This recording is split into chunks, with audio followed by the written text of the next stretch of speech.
Welcome to the extensive course on AI voice agents, which is going to take you from a beginner state to a professional state, enabling you to build AI voice agents for businesses. You will learn how to configure a voice agent from scratch, how to prompt it in the best way possible, how to enable it to handle multiple conversational scenarios, how to integrate a knowledge base, how to transfer the call to a human, how to deploy it on a real phone number or on your website, how to evaluate and monitor it, and obviously learn all the proven frameworks that I have figured out after deploying more than 60 AI voice agents for different businesses across different industries. You don't need to know how to code, no prior knowledge is needed, and all the resources that I use throughout the video will be shared with you for free. This course is for anyone who is ready to master the skill, which is and will continue to be in major demand by businesses of all sizes in the coming years. Hello everyone, it is Yashica Jain this side. I build, consult, and educate in the AI space. We have helped businesses implement AI systems. We have taken care of everything from strategy to execution.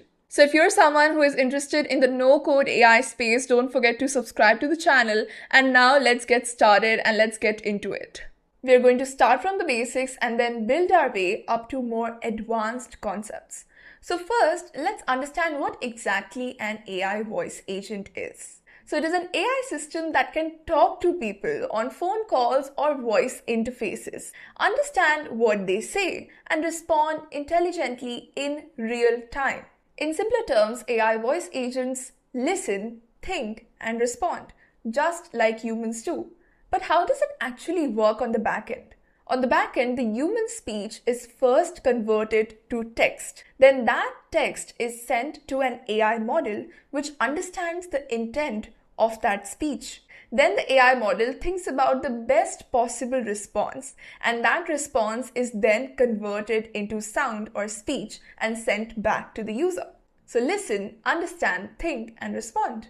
This part right here is called STT, which is speech to text. And this part right here is called TTS, which is text to speech. And when all of these are put together, the STT, the LLM model, and the TTS, it turns out to be an AI voice agent. The LLM in this case is an AI model that you can choose. It can be GPT 5.2, for example, or Claude Sonnet 4.6. And on top of it, we can prompt this AI model so that the responses that it generates are based on our specific needs and use cases. While there are different applications of AI voice agents, the major use case of AI voice agents can be seen within businesses and especially in the customer support departments. In most businesses that are working hand in hand with the new technology, AI can be seen as the first line of support, meaning when their customer calls, the first line of support is not an automated IVR, instead it is an AI voice agent. Because if you think about it, automated IVRs are nothing else but call routing system.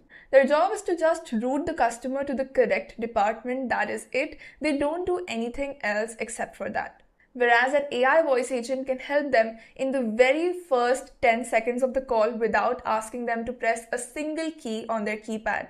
If I talk about the stats, almost 40 to 60% of incoming calls are being handled by AI completely. Most of the calls that the businesses receive are about the same topics over and over again, and the AI is trained to answer those questions and help the customer. Hence, 40 to 60% cases are completely handled by AI. In 25% cases, it could be a hybrid situation where AI tried to help them, but then at the end, they were required to speak to a human to furthermore solve their issue.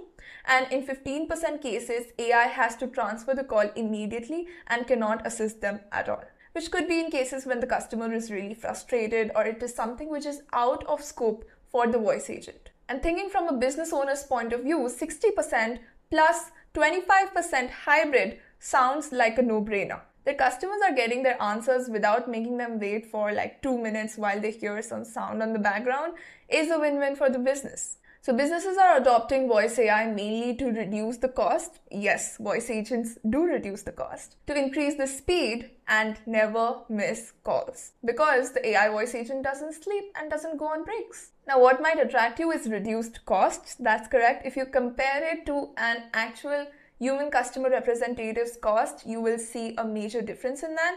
Even if you account for this 40% being answered by a human, it is still much more cost effective than paying a customer support representative to handle 100% of calls. And in case you're wondering if AI can look into a system, for example, a POS system, a CRM, just like customer support representatives do to check the customer's information, confirm certain things, make changes, yes, it can, given that that platform has an API. So now you know the voice agent can not only just talk, it can also do things on behalf of the business. And this is something that we will cover later in the course, where we will see how we can connect our AI voice agent to external systems. Now, there are two different types of AI voice agents. The first are inbound voice agents, and second are outbound voice agents. Inbound is basically when the customer calls the business and the AI agent picks up the call and speaks to them. Whereas in case of an outbound, the AI voice agent itself calls the customers. So this is in and this is out. Examples for inbound include customer support. So someone is calling the business, the voice agent picks it up. Or else appointment booking, the customer wants to book an appointment, they call the voice agent. Or call routing. So based on the customer's intent, if the call has to be routed to different departments. The major use case for outbound is outreach. So businesses call their new leads, their warm leads, their existing customers to tell them about the new products, promotions, sales, discounts, etc. It's also used for follow-ups or reminders. For example, following up for unpaid invoices, or else reminding the customer that the product they had bought 6 months ago must have been over by now, so it's time to repurchase. Just an example. And then it's also used for mass communication. So there's one single thing that they would like to convey to a lot of customers. For example, they have released a phone app and they want their customers to download it. They can do an outbound AI voice agent campaign. Inbound leads to cost savings and outbound leads to increased revenue. If I talk about which one is more popular, so I have seen all the businesses start with an inbound agent, and once they have confidence in inbound voice agents and they're seeing that, okay, it is answering my customer calls, it's doing well, that is when they go ahead and add outbound voice agents to their variety of voice agents. On an average, a business could use about 3 to 5 different voice agents for different purposes. And I'm not just talking about B2C, I'm also talking about B2B. In fact, I have personally seen that B2B owners are more open to adopting voice agents. Someone would generally think that a B2C business, like let's say an e-commerce business, would be more open to it. But I have seen the opposite, where B2B businesses, where they have to speak to their clients, people who have placed orders. That is where they're using voice agents. So yeah, it's not just limited to customer-facing businesses. It also applies to client-facing businesses. Now, if there is a business type that does not involve any sort of communication, then voice agents can't really help you. Another great example of an outbound voice agent could be if someone interacts with, let's say, your website, they fill out a form, they interact with an ad of yours, and immediately you call that person back while they are a warm lead. That's also an example of an outbound voice agent. So by this point, I hope you've understood what are AI voice agents, how they really work, what is it looking like in the real market, and what are the different types of voice agents. Now it's time to actually go ahead and set up an AI voice agent ourselves. Now, because we want to build this voice agent without writing a single line of code, we will have to choose a third-party app or platform, which is going to allow us to build one. There are various SaaS platforms out there that can help you build a voice agent. All you have to do is prompt in simple plain English, configure a few settings, connect the telephony, and you are good. But because there are a variety of these platforms, it becomes really difficult to choose one.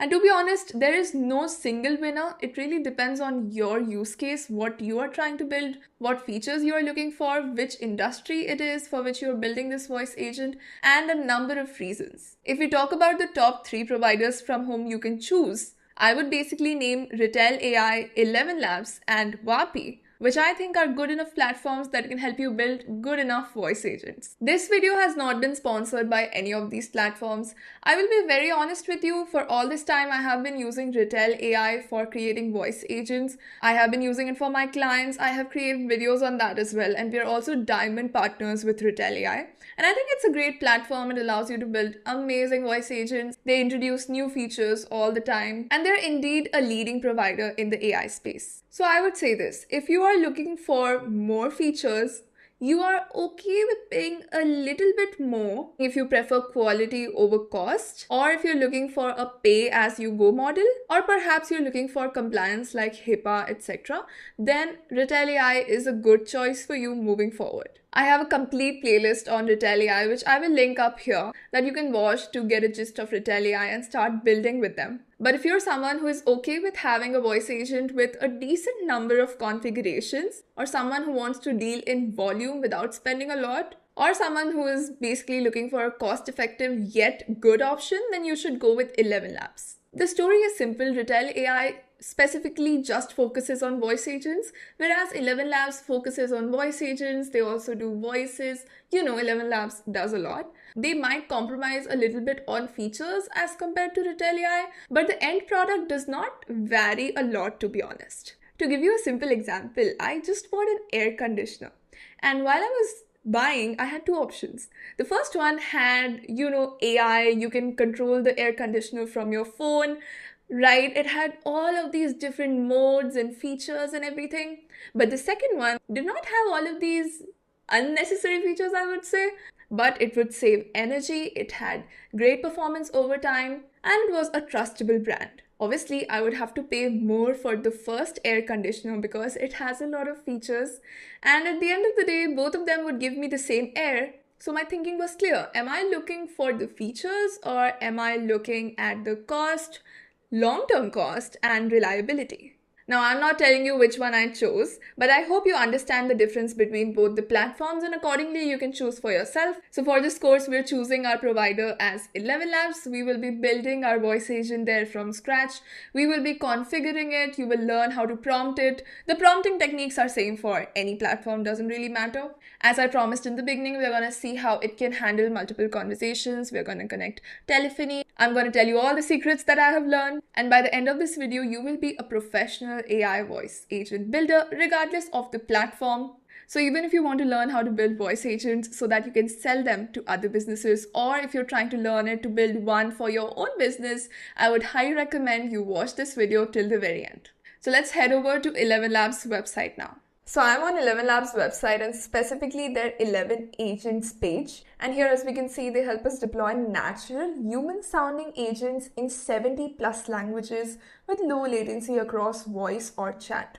Which is actually true. They have a variety of voices one can choose from. The largest library you could ever find.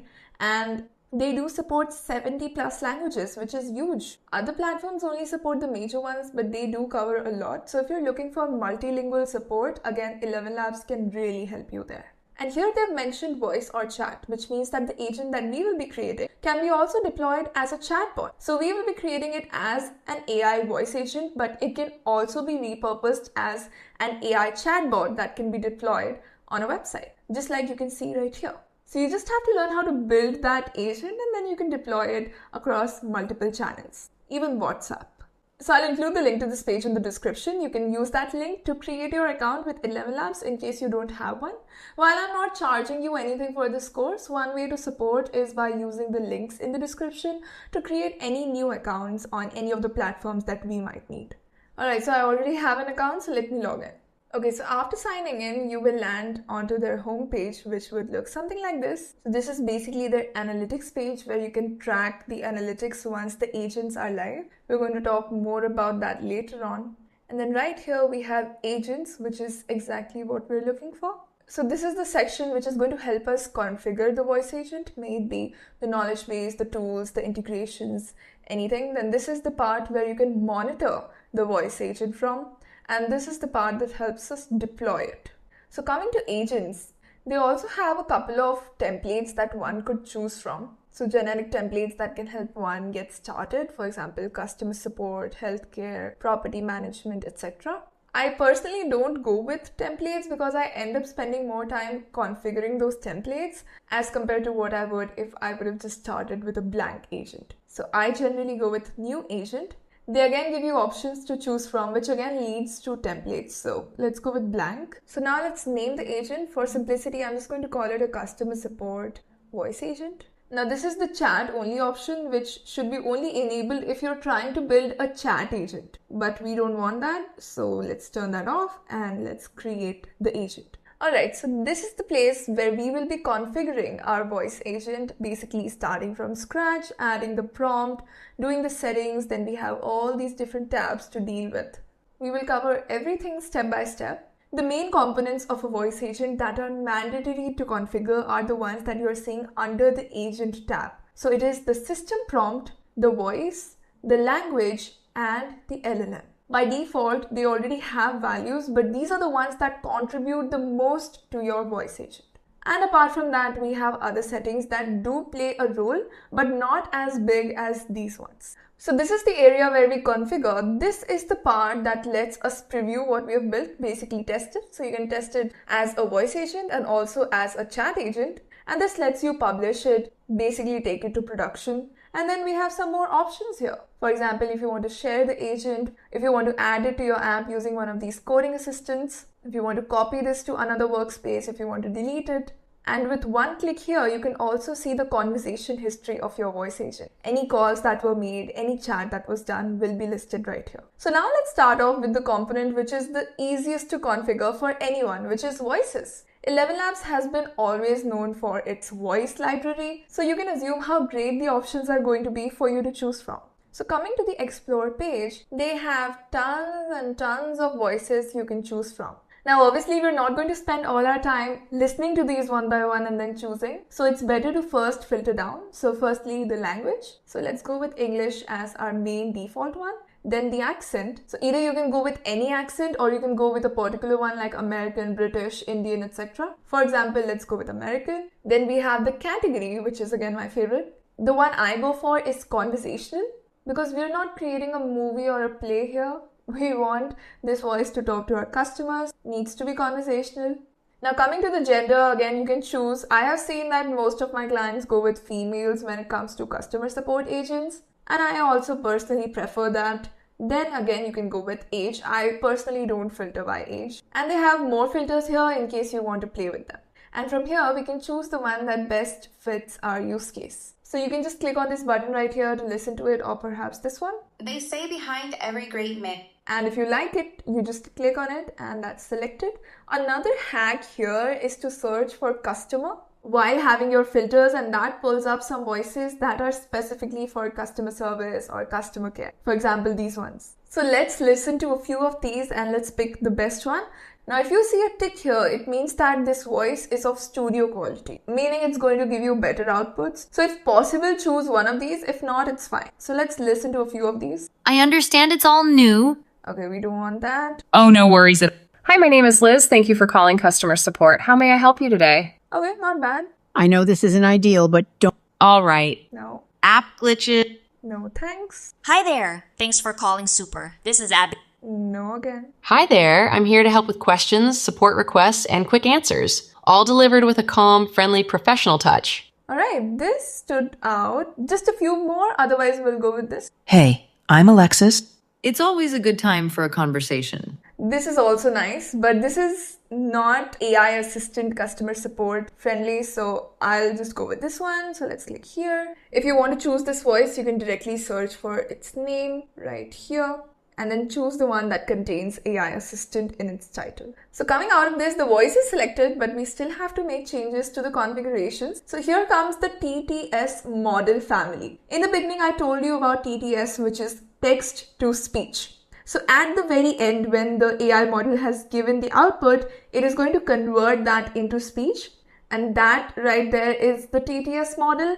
And here we have to choose the family. So the different options are Flash, V3 conversational, or multilingual. So as per ElevenLabs, their V3 model is the most emotionally rich and expressive one. It does support 70 plus languages, has a dramatic delivery and performance, has a 5,000 character limit, and supports multi-speaker dialogue. Talking about multilingual, though the name is multilingual, it just supports 29 languages.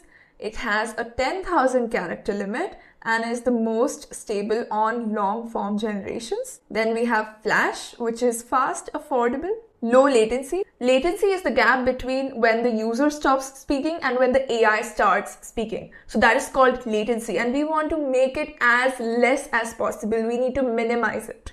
It has 32 languages supported, 40,000 character limit, and is faster, and obviously 50% lower price per character. So we are going to go with 11 Flash v2.5 as of today's date, which is fast and affordable.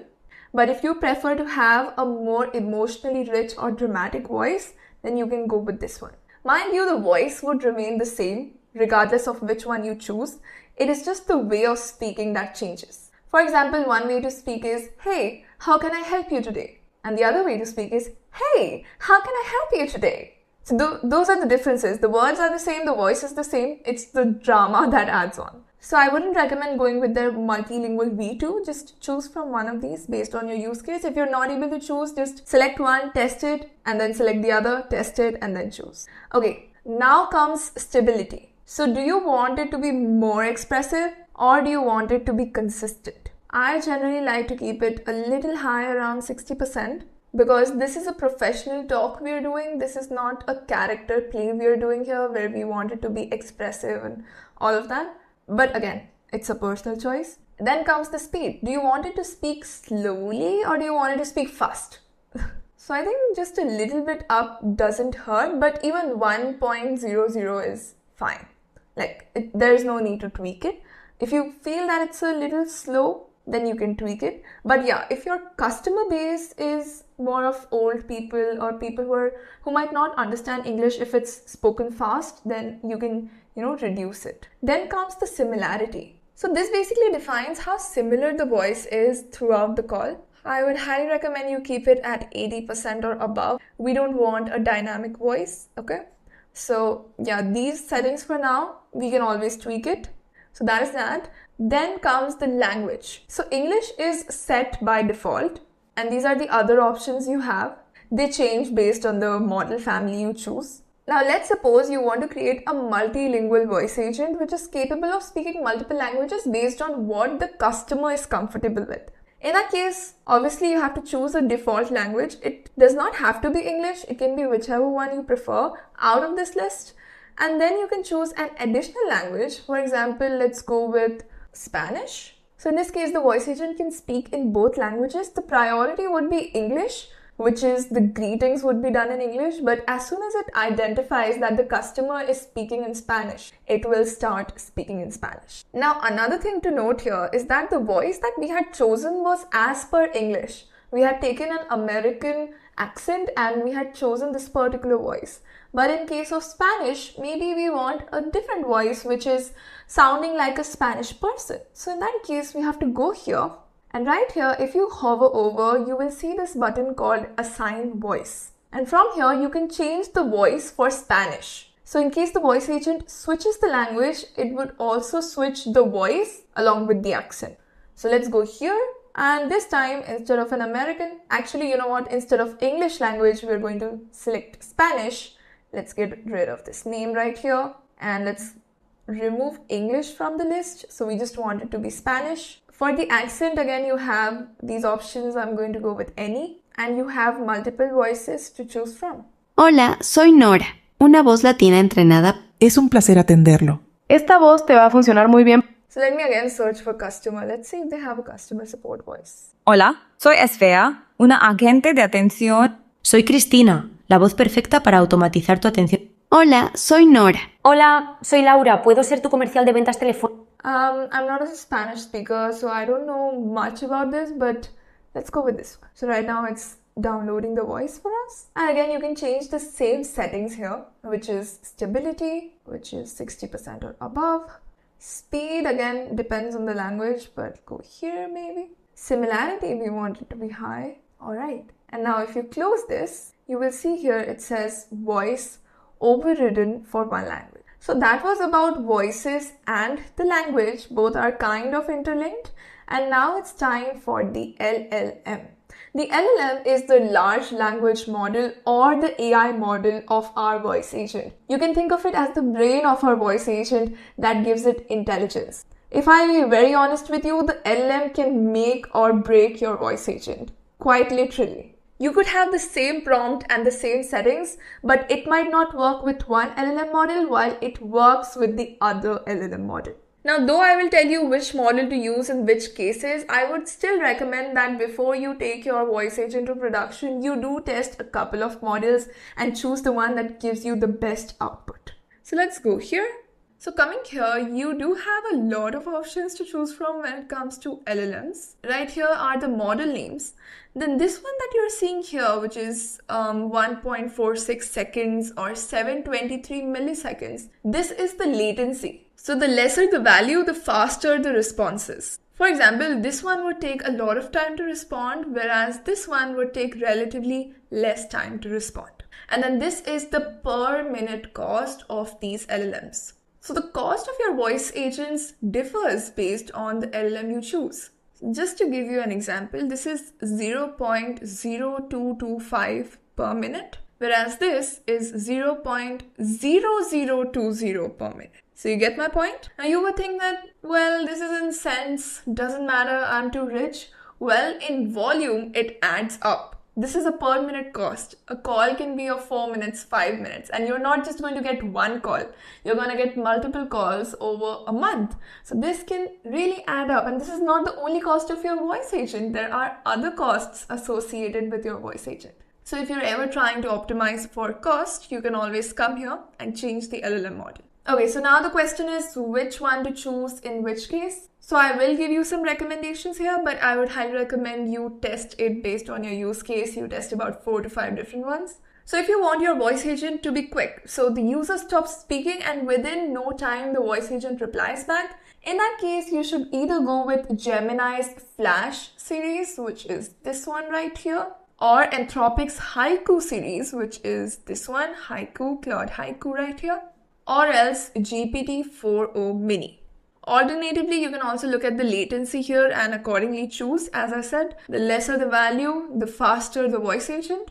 But if your voice agent is complex, if it is handling multiple scenarios, multiple tools, you're doing nuanced tasks, then I would recommend going with GPT-4 series, Anthropic's Sonnet 4, or Gemini 2.5. So these ones are comparatively more powerful, they have reasoning, better thinking capabilities, and generally don't mess up when you have larger prompts, larger workflows, tools to handle. So that is that. Apart from that, ElevenLabs also has their own models that you can choose from. They also give you the option to add a custom LLM, and using this button right here, you can check the detailed cost of an LLM. For example, you can put the length of your prompt and accordingly get the cost. I generally rely on this price right here. I don't really go into that part. So for the time being, I'm going with this one, Claude Haiku 4.5. Okay, moving on to temperature. So temperature is a setting that controls the creativity and randomness of the AI model. So if you put it all the way here, it is going to be more deterministic. But if you put it all the way here, it's going to be more expressive. I like to keep it all the way here, which is more deterministic. In this case, it is not going to swift away from the prompt. It is going to follow the instructions. If you do it as more expressive, it will start using its own brain and it might mess up, it might overlook your prompt, your instructions. So this one is recommended. Now this is the part that can put a limit on the token usage. So first let's understand what is a token. So you can think of it this way, 4 English characters equal to 1 token. For example, if the LLM generates the word fire, which is F-I-R-E, which is 4 English characters, then it consumes 1 token. So that is a token, and accordingly based on the number of characters it generates, it calculates the number of tokens used and then accordingly calculates the cost. So if you want to basically control that limit, then you can change this setting, but I never put a cap on this because you never know how many tokens are needed. So just keep it at -1, which means no limit. Tokens do affect cost. Less tokens means less cost. More tokens means more cost because obviously it's, generating more. So it's going to cost you more. So right now we are on the default strategy. Now switching on to custom. So sometimes what happens is that these LLM models are down. So you must have heard that, Claude is down or ChatGPT is down. It's not responding. Their APIs are down. So in that case, if the primary model is down and you are on the default setting, if someone calls your voice agent, they will not be able to interact with it because the brain of the voice agent is down basically. Seems like they're sleeping. So instead, we have to add a backup LLM which is from a different family. Right, so if you've chosen, let's say, Claude here, then the backup can be from Gemini or from OpenAI. So in case Claude is down, we have another one that can keep the voice agent up while Claude recovers, for example. So let's say I'm going with 5.2 as my backup. So in that case, most of the time we're going to use Claude. If it's down by any chance, then 5.2 will be used. Now, you can have more than 2 backups. So assuming that Claude and GPT both are down doesn't happen, but if you still feel like it, you can add more backup LLMs. Similarly, the temperature, keep it all the way to here, which is 0.00, and we are not tinkering with the limit. And that right there was everything about LLMs. As I said, it can make or break your system. Moving on to the system prompt, which is the backbone of the voice agent. So right now the LLM model is Claude Haiku, okay? So the voice agent knows everything that Claude Haiku knows. You ask it the color of the sky, it will tell you. You ask it anything, it will tell you, as far as Claude Haiku knows it. But then how does it adapt for our business, our use case? How does it know my business's operating hours, for example, or my client's business's operating hours? So that is where the system prompt comes in. The system prompt gives it personalized information on top of the model that we have chosen. For example, it tells it about the business. Maybe we give our voice agent a cute name. So it tells it its name, what it is supposed to do, what it is not supposed to do, what conversational flow it has to follow, what are the guardrails, etc., etc. Because someone might want their voice agent to be concise, speak to the point, whereas someone else might want it to be precise. Keep on explaining, keep on spending money. So everything like that is controlled by the system prompt. And hence, I called it the backbone, kind of connected to the brain, right? Now, the system prompt also requires art, I would say. It's not that you can put a big paragraph and that's it. It needs to be in a certain format to perform well. It needs to have certain sections, certain points, etc. Otherwise, it will just overlook the information. So now let's talk about the structure of the system prompt that we have to follow regardless of the voice agent we are creating. The structure remains the same, the underlying information can change. Now, it's not that in my dream someone is coming and telling me that this is the structure of a system prompt. No. ElevenLabs documentation clearly, explicitly mentions that you have to use this structure to have a good output. These are the best practices to get the best possible output. So I'm going to share that with you. We're going to follow that and we're going to make a great voice agent.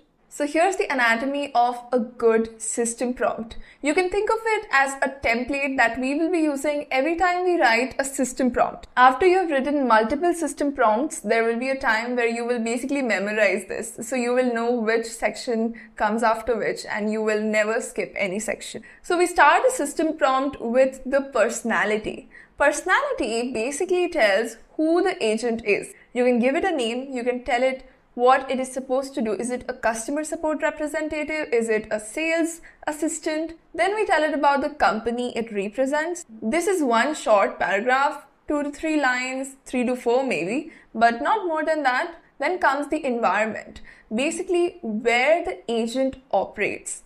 Is it on a phone call? Is it on a chat interface, for example, a website chatbot? Is it on WhatsApp? Because accordingly, it is going to maintain its tone and responses. And then we have to tell it what context to expect. For example, frustrated users or high volume, etc. Then comes the most important, which is the goal. We have to give it a step-by-step numbered workflow, okay? A numbered workflow of what it is supposed to do. Up until now, we have just given it a high-level overview of who it is, what it's supposed to do. But now comes the step-by-step instructions about what it is exactly supposed to do and in which order. This is the core logic of the voice agent, and any step which is critical should be marked with "this step is important." In that case, the voice agent is not going to overlook that particular step whatsoever.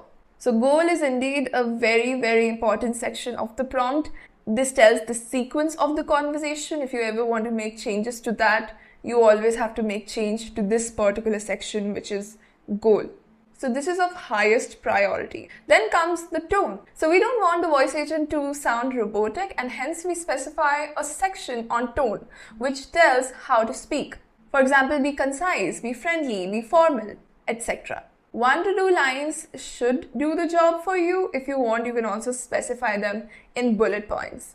And you don't need to repeat this elsewhere. Just in the tone section, you have to tell it how to sound, how to speak, how to respond. Then comes the guardrails. The guardrails are non-negotiable rules. Models are specifically tuned to pay extra attention to this particular heading, which is guardrails. You have to repeat the most critical rules here that already appeared in goal. So maybe in goal you have already told that, but you can repeat it here if those are extra critical. Let's take an example. If you don't want the voice agent to give quotes or prizes on the call, then you can specify it as a guardrail that do not quote any prizes or rates for our services on the call. Always transfer the call to a human if they would like to get a quote for the service. Another example could be that never share another customer's information from the system. Always share the information which is linked to their phone number, the phone number they are calling from. That's another guardrail. So these are non-negotiable rules. Then comes the section for tools. Tools are basically extended capabilities for this voice agent. For example, transferring the call to another number. That is an extended capability for the voice agent. We are going to specify a number, and if needed, it is going to transfer the call there. So that is a tool. Other tools could be, for example, connecting to your system, your CRM, your POS system, so on and so forth. We will see how we can set up tools. So the tools that we do set up need to be specified in the prompt. We need to give it a subsection in the prompt, and we have to tell it when you should use the tool, what are the parameters needed with their descriptions. For example, to call this particular tool, you need the customer's customer ID, for example. Then the step-by-step usage and what to do in case of an error. And this has to be repeated for every tool that is associated with the voice agent. Moving on, we have character normalization. In this particular section, we are going to tell it about the spoken format to written format, conversion rules, and vice versa, which is written to spoken. If it has fetched an email from the system which looks something like this, it would generally call this out as test210@gmail.com. But instead, we wanted to call it as test210@gmail.com. So in that case, we need to specify it in the prompt that every time the email contains numbers, you have to read them out one by one, instead of grouping them together or saying something like 7,568. So that is character normalization. And also vice versa. Let's say on the call we are collecting their email and they say something like test210@gmail.com. So the system is going to get it in this format because they spoke it in that format. So we need to prompt the voice agent to basically convert @, to this particular symbol, dot, to a period. Then remove the spaces and then send that across to our system, which would then look something like this.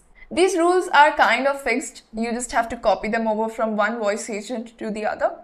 And then comes the overall error handling, which is optional but recommended. So this is a global fallback behavior if the tools fail, so that the agent never guesses or hallucinates. So though for each tool we are giving it error handling options, for example, you can do this, you can do that, but still we could also give it a global fallback behavior. For example, if any of the tool calls to our CRM fails, then in that case you have to transfer the call to human support. It is completely fine if you don't include this part as well. So you must have been noticing these hashtags before each of my section heading. This is because the prompt is written in Markdown language. And this is basically Markdown formatting. So every time we are writing a Word document and we want a particular text to be highlighted as a heading, we always select this particular option that makes it a heading. If you want to do the same thing inside of your prompt so that AI sees this particular word as the heading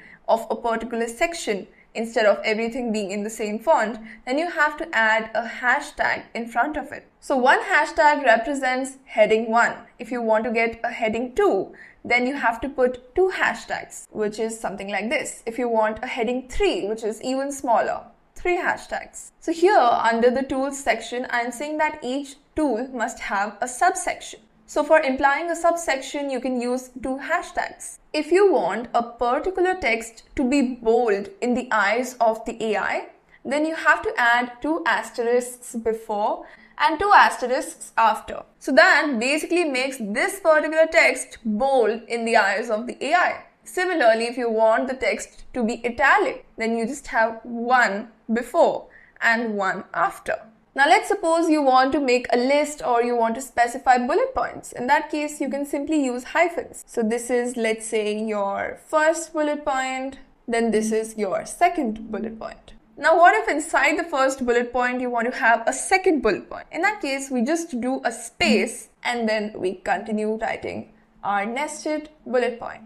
Now this is very much used in case of a voice agent. For example, we are specifying here that ask the user XYZ. And now based on their response, we want to do something else. So then we do a nest. So nest, if they say yes, do this. And then another nest, which is if they say no, do this.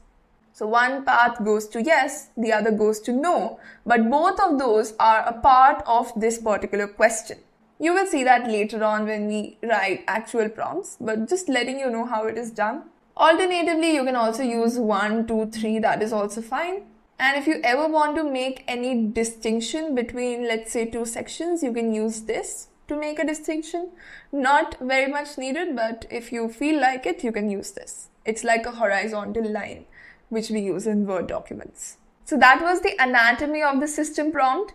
Now I know it does not make things a lot clear. So now we're going to go ahead and see an actual system prompt, how it is written, what are the things that come under these sections, and that should answer a lot of your questions in case you have any. So we are back to the agent we were building, and now I'm just going to maximize this, expand this.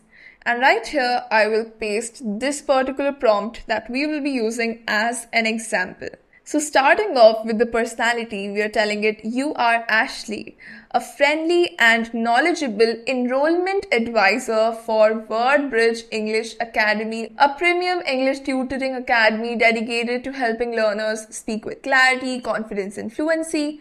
You are warm, encouraging, and articulate. You genuinely care about helping every caller find the right fit for their learning journey. So this was a high-level overview for Ashley, who is an enrollment advisor for WordBridge English Academy. Coming to the environment, we're telling it you're handling inbound calls. So it is very important to tell it if it is handling inbound call or if it is handling outbound calls, because the intent in both of those calls are very, very different. So you're handling inbound calls from prospective students and parents who are curious about WordBridge's programs.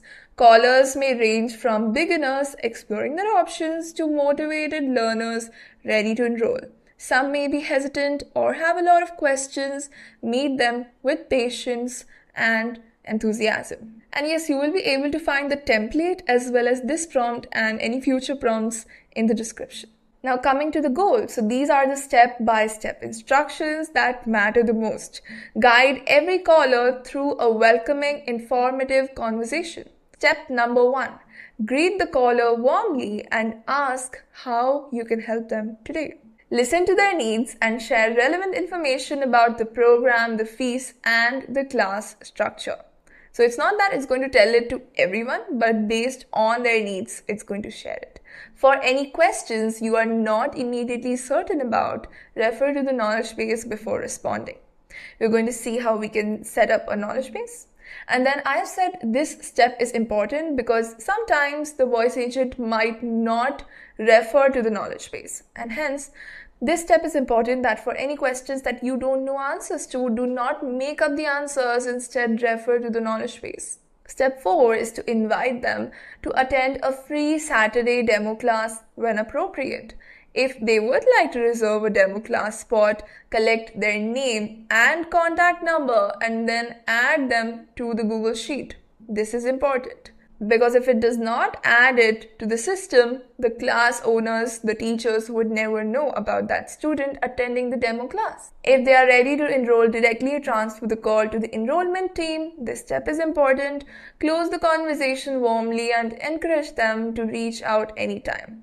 Now we have given it a structure to follow, but it's not a hard and fast rule that it's going to follow this each time because every caller is different, but it still gives it direction. The other thing to note here is that you can never get a perfect prompt in the first go. Even the one that you're seeing on screen right now is not perfect. As we test it, we are going to make changes and improve it. Then coming to the tone. So keep the responses conversational because it's an English course. So be conversational. We don't want it to speak to the point. And be warm, be encouraging, like a knowledgeable friend and not a sales representative. Use clear and confident American English, be concise but never rushed. Then comes the knowledge base. The knowledge base section was not there in our initial template. The initial template is basically like, you can think of it as a foundation. Those sections you have to have, but then on top of that, you can obviously add more sections to it. That does not cause any harm, but you don't have to miss on those sections is the point. So, knowledge base.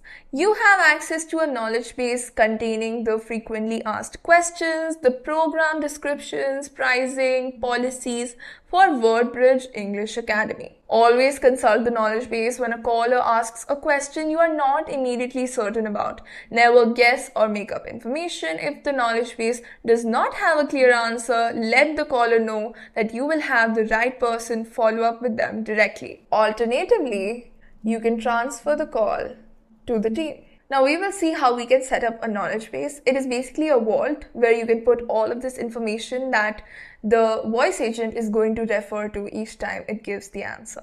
Then comes a section on the demo class. So WordBridge offers a free Saturday demo class every week at 5 p.m. Open to anyone curious about our programs. No commitment required. So then we're telling it that invite every interested caller to attend.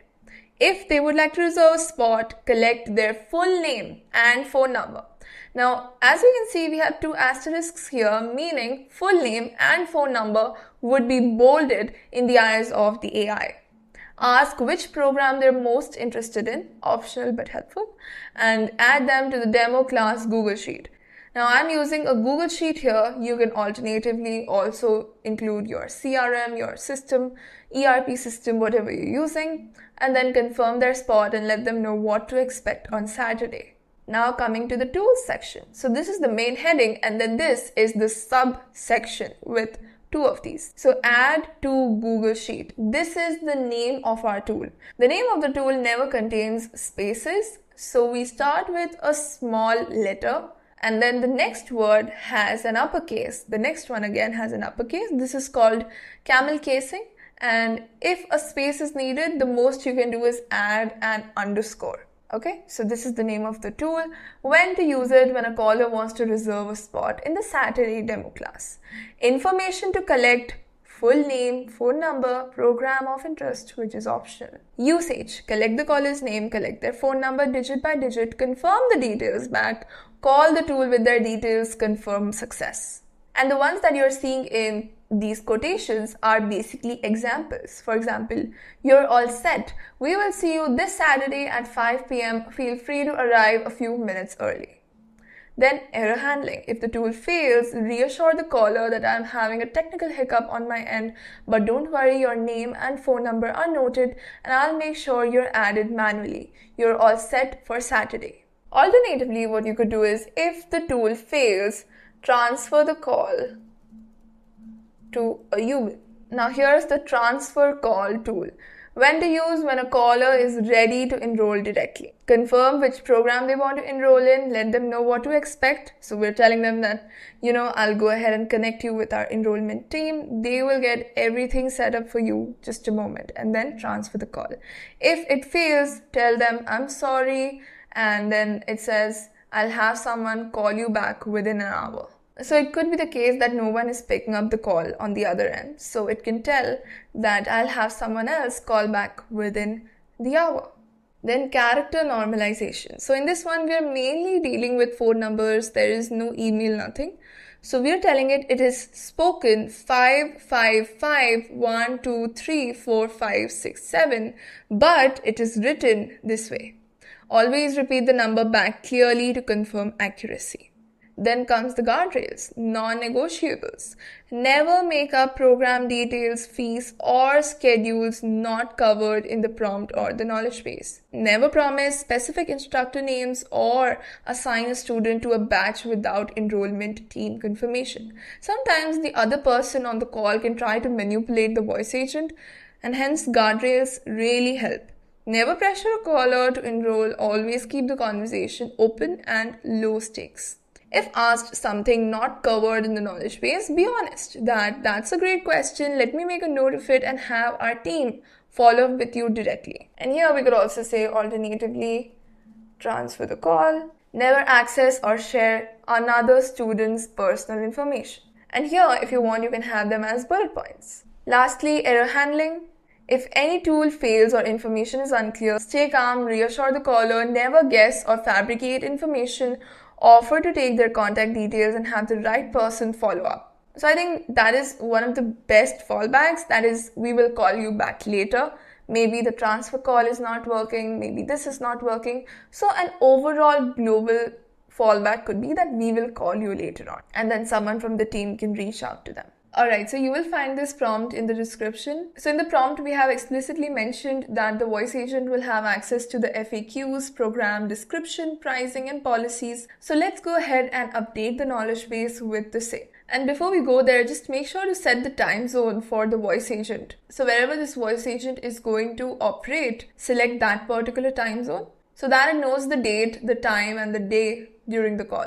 So for adding the knowledge base, we have to head over to this section called knowledge base and we have to click on add document. From here, let's click on add files. And here you can drop any files that are of the following formats that contain information about the business, about anything that the voice agent needs to know. This can also be any sorts of SOPs or scripts that your current customer support representatives or your clients' teams are already following. So you can upload that too. So as I said, anything that you think would be helpful for the voice agent to know should be uploaded here. Now don't upload unnecessary information because it's just going to cost you more tokens and it's going to add to the latency. So here is one of the documents that I will be uploading. So these are frequently asked questions. Again, these are hypothetical, but pay attention to the structure here. It is in Q&A format. So first comes the question and then comes the answer. So majority of calls basically ask the same question. So we basically have to make a list of those questions and give the answers that we would expect the voice agent to say or speak.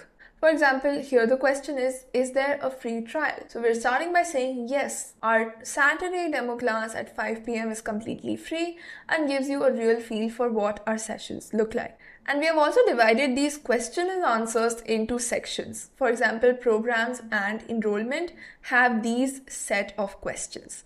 This basically helps the voice agent quickly find the answer to the question and, helps reduce the latency. This color and all doesn't really matter. What matters the most is the structure, which is question and the answer. Now here's another document which is about the program information. So let's say the business offers all of these programs, then we're giving details about the same here. We're also mentioning any sort of general policies that the voice agent should know. We're mentioning the fee structure, who should attend these, what is the schedule, the sessions, everything. So that every time someone asks about it, it can easily look into the document and give them the answer. So all you have to do is drag and drop those files here. You can also take the help of ChatGPT to help you format the documents. Now, not all documents have to be in the Q&A format, only the frequently asked questions can be. For the rest of the documents, just have a clean document with, headings and subheadings and the clear text. Try not to repeat information again and again and try that there is no conflict in that information and what is mentioned in the prompt. Now, any file that you will upload is going to go to the parent folder, which is knowledge base. If you want, you can create a separate folder called maybe your business name where you can upload these. It doesn't make a big difference, but it can help you manage your files. Let's say you have 50 files and you want to upload 20 to one folder, 10 to the other, and 20 to the next one. So then you can create the folder. For that, you have to go to knowledge base here and then click on create folder. You can give your folder a name and that should be created.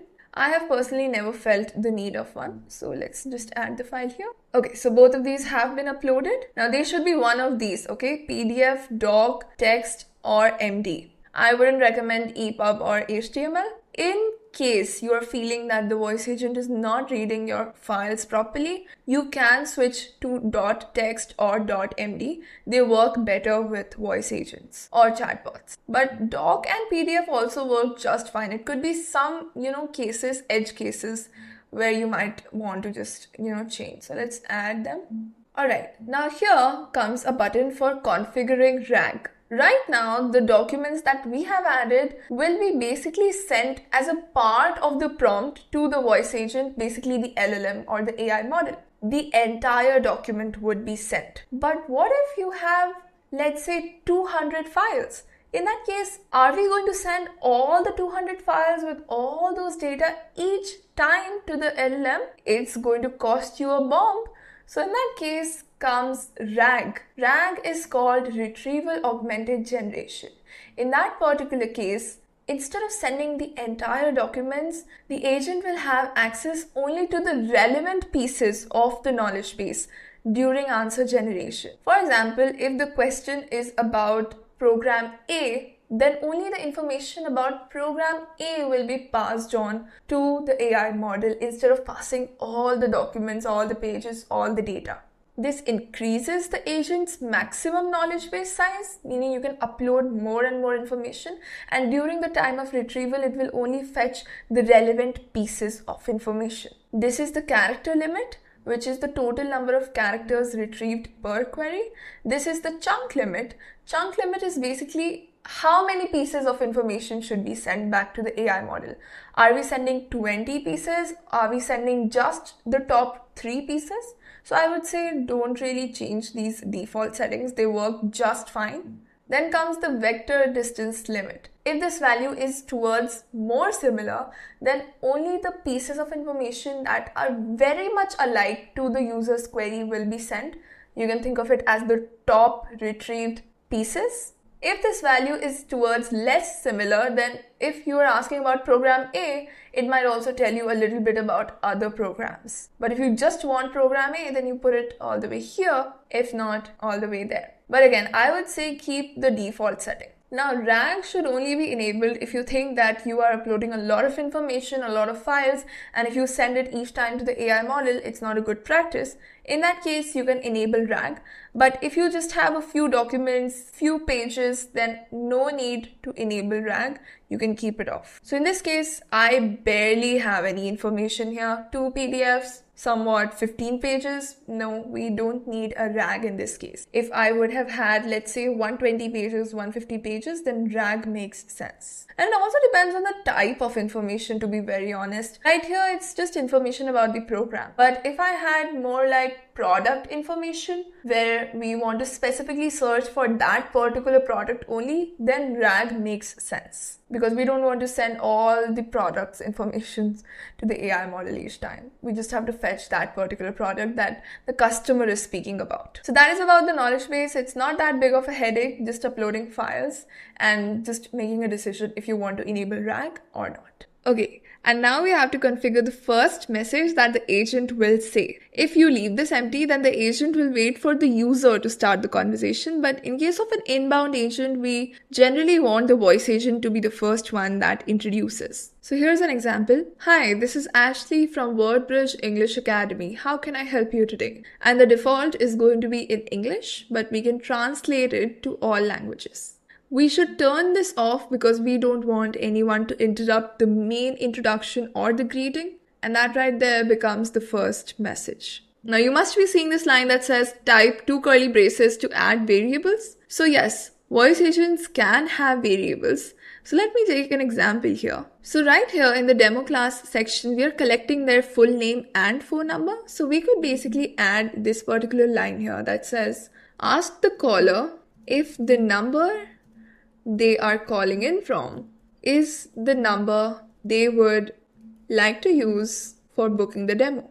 Because instead of the user speaking out their phone numbers, sometimes they just say that use the number I'm calling from. But how would the voice agent know the number they're calling from? It can know that using variables. So basically, I don't know why it's going up all this time, but basically you can type in 2 curly braces and it gives you a system variables list. So these are by default set.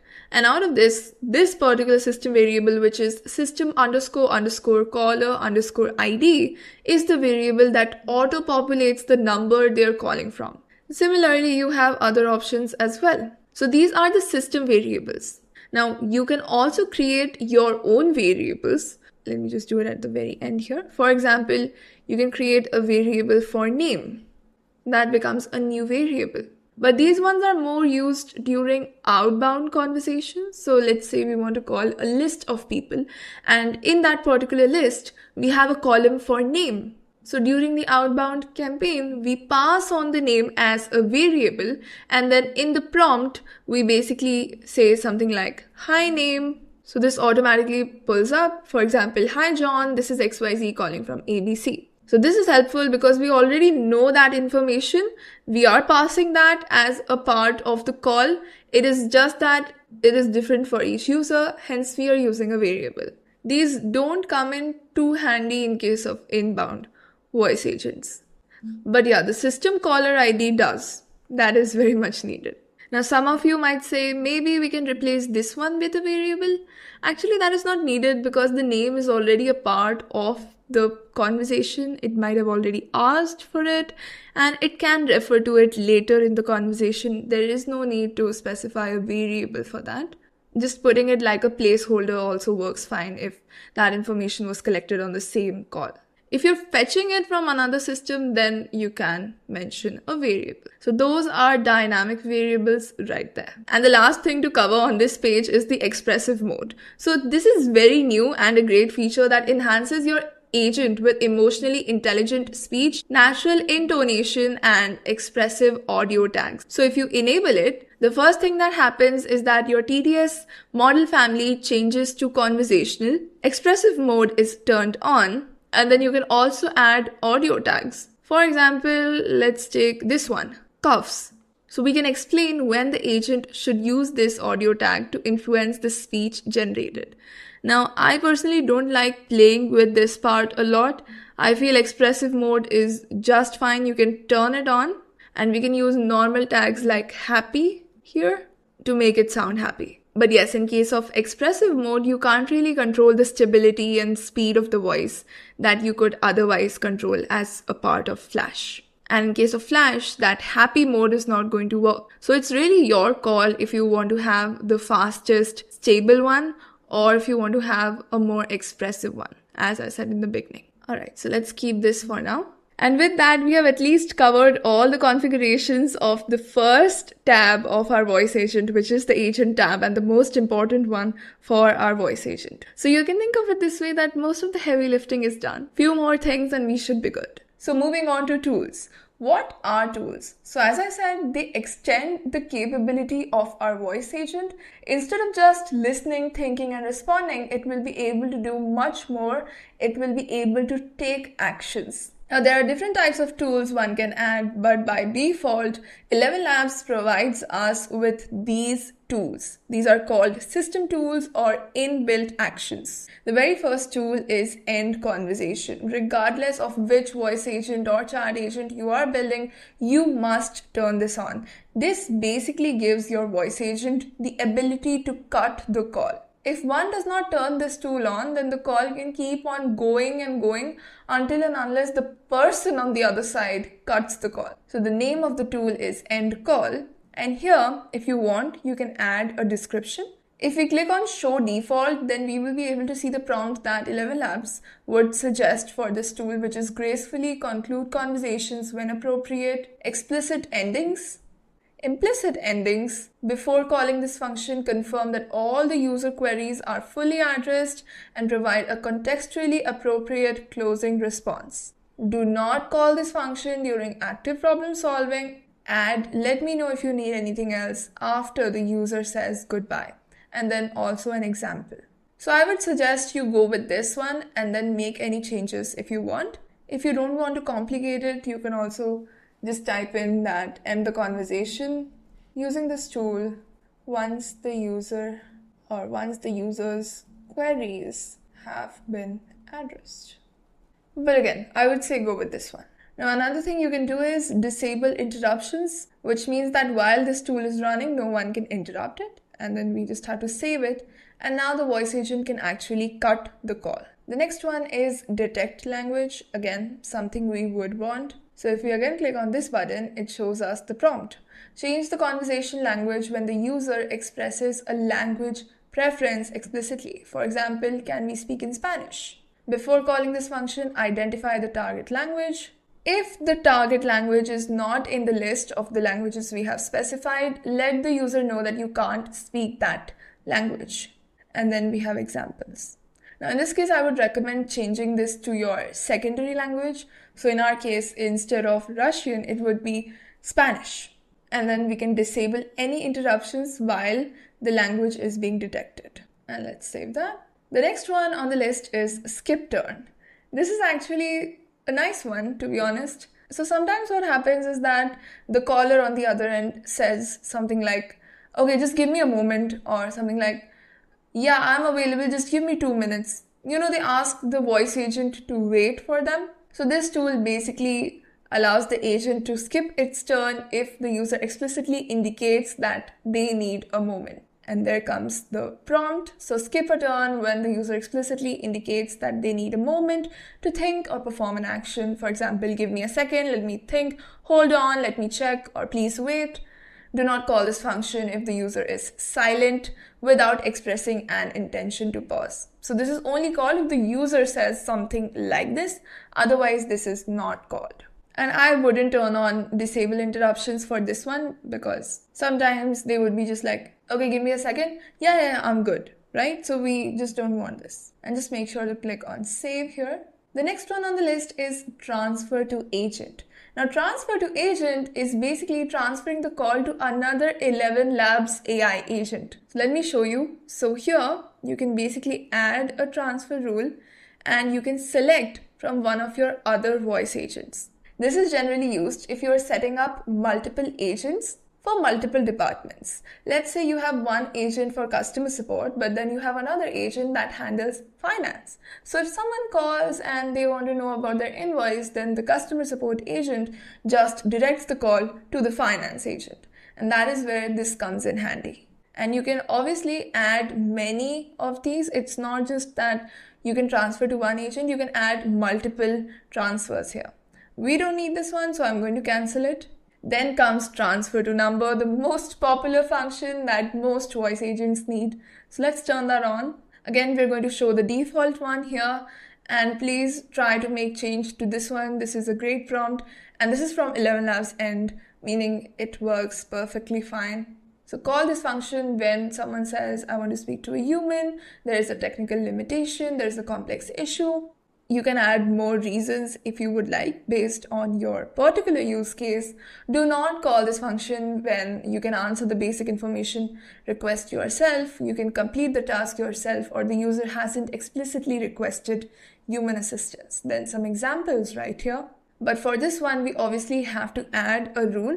In this particular rule, we have to give the destination type, which is to which phone number are we transferring this call.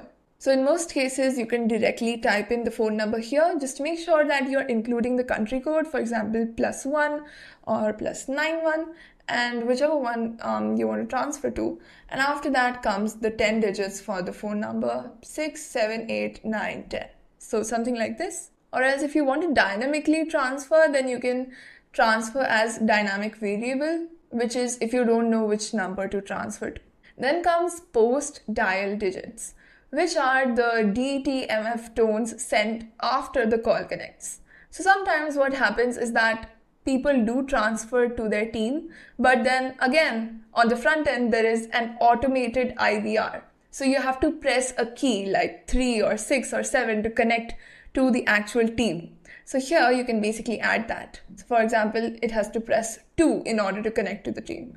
So you can do that. But if there's a direct transfer, if there is no automated IVR in the middle, then we can delete this. And then we can enter the condition for transferring the call. So let's say, so when the user wants to speak to a team member. If it is department specific, then again, you can mention that. For example, when the user wants to speak to, let's say, a manager, or the user wants to speak to someone from the finance team. And you can accordingly add more rules here. We are going to stick to this one right here. And that is it. This is how you can give the voice agent the ability to transfer the call to your team. I would say that till date, all the voice agents that I have set up have this functionality of transferring to a number if they are speaking to real customers or real clients. If it is for internal usage only, then one could skip this.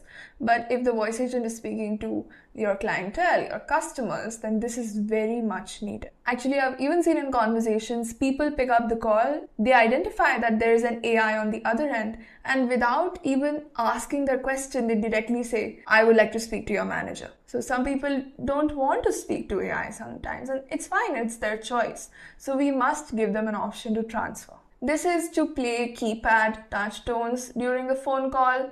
I don't think we need that. And this is voicemail detection, which allows the agent to detect voicemails. This is needed when you are doing outbound campaigns. So we are calling a list of people, so we want to detect if we are landing in someone's voicemail. So here you can basically drop a message. For example, hello, this is Anne calling from XYZ. I wanted to talk about this. Please call me back when you have time. Anything like that. But since this is an inbound agent, we don't need that. So those were the inbuilt actions that ElevenLabs provides. Apart from that, we can also add our own. The first one on the list is a webhook, which is also a server tool, and it basically lets you send an API request or an HTTP request. It could be a particular webhook, or you could actually do an entire API request to your system. The only condition is it should be a REST API, doesn't work with GraphQL and all of those. We will see how we can set it up just in a moment. Let me clear the other ones as well. So the next one is a client tool, which lets you execute client-side functions. For example, triggering browser events, sending a notification to your UI.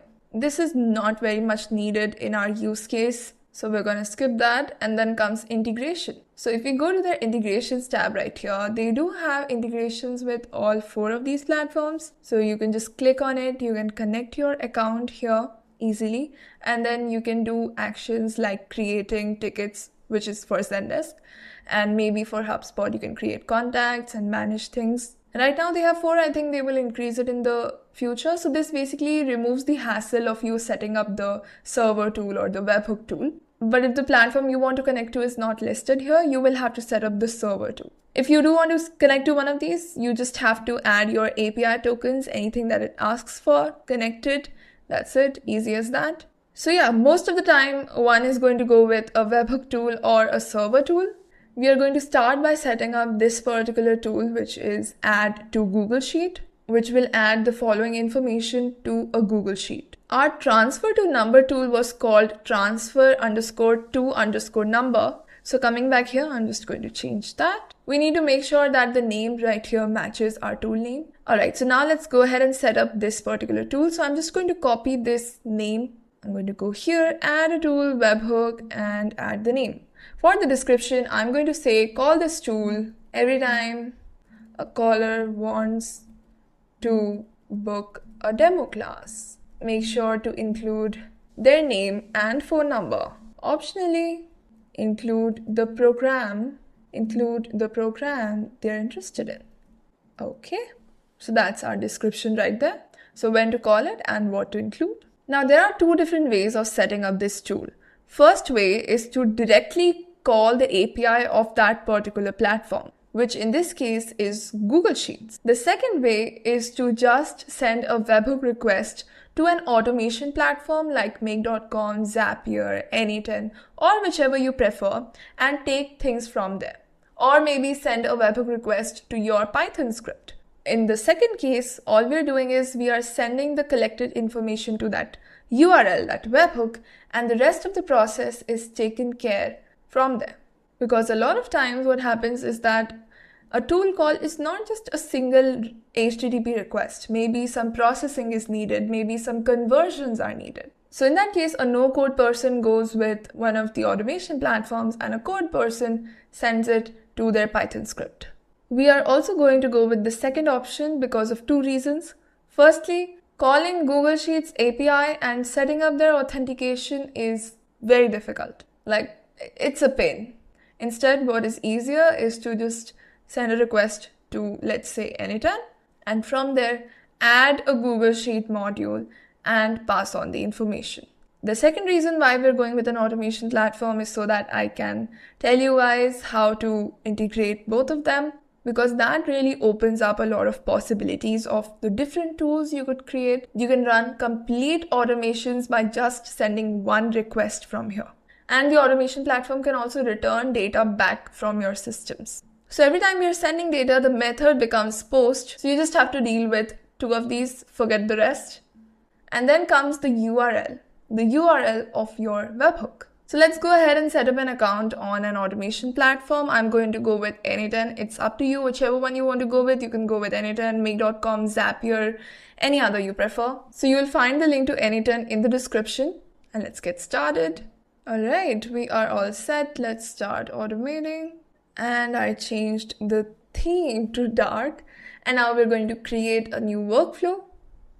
Now here's the thing, while building voice agents is the primary skill, I think building automations could be a secondary skill that you could use to build more advanced voice agents. So if you want to do integrations with complex systems, complex ERPs, etc., then you will have to actually set up automations if you want to go to the no-code route and not write Python scripts. So if you do feel the need of learning Anyten, I will link up another video of mine, which is a crash course on Anyten, which can basically familiarize you with all of this. You will know how things work in here. You will be good to create automations. Now, I'm not saying all of you should go ahead and do that, but if you do want to set up complex tools, workflows, and connect them to your voice agents, then I would highly recommend that. If not, you just continue watching and you should be good. So for the webhook, we just have to search for webhook here, and that will give us the URL we are looking for. So we're going to copy this URL and we will paste it right here. Then comes the response timeout. So how long should this tool wait before timing out? So I would say the default should be fine, but yes, if your workflow is complicated, if it has a lot of actions, if it takes time, then please increase this or else your tools will fail. But for our tool, which is just adding the data, I think this is just fine. We would not like to disable any interruptions. Then comes the pre-tool speech. So what happens is that when it calls a tool, for example, in this case, it is adding data to Google Sheets, there could be a slight delay of 1 second or 2 seconds. The other person on the other end might not receive a reply. So it's very important to tell them upfront about the tool call. Something like, just give me a moment while I add your details to the system. So that the customer is okay with the delay that would come after that. So either you can go with auto, in that case the LLM just chooses it, or you can go with force, and in that case it has to say something before calling the tool. Like you're forcing it to say something about, the tool call.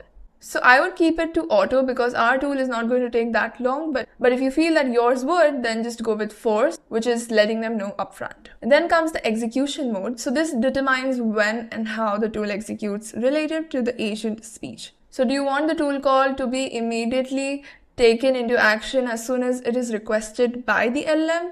Do you want to wait for the agent to speak before executing it? Or do you want it to run in the background without blocking? So I would say we should go with immediate. When the LLM decides that we would like to call the tool, it should call the tool. Then there's a tool call sound. I would say keep it at none. We don't want them to hear anything. But alternatively, you could have something like typing, which is something like this. I think that's a little cringe for me. And then comes authentication. So authentication is generally needed if you are sending a direct request to that platform.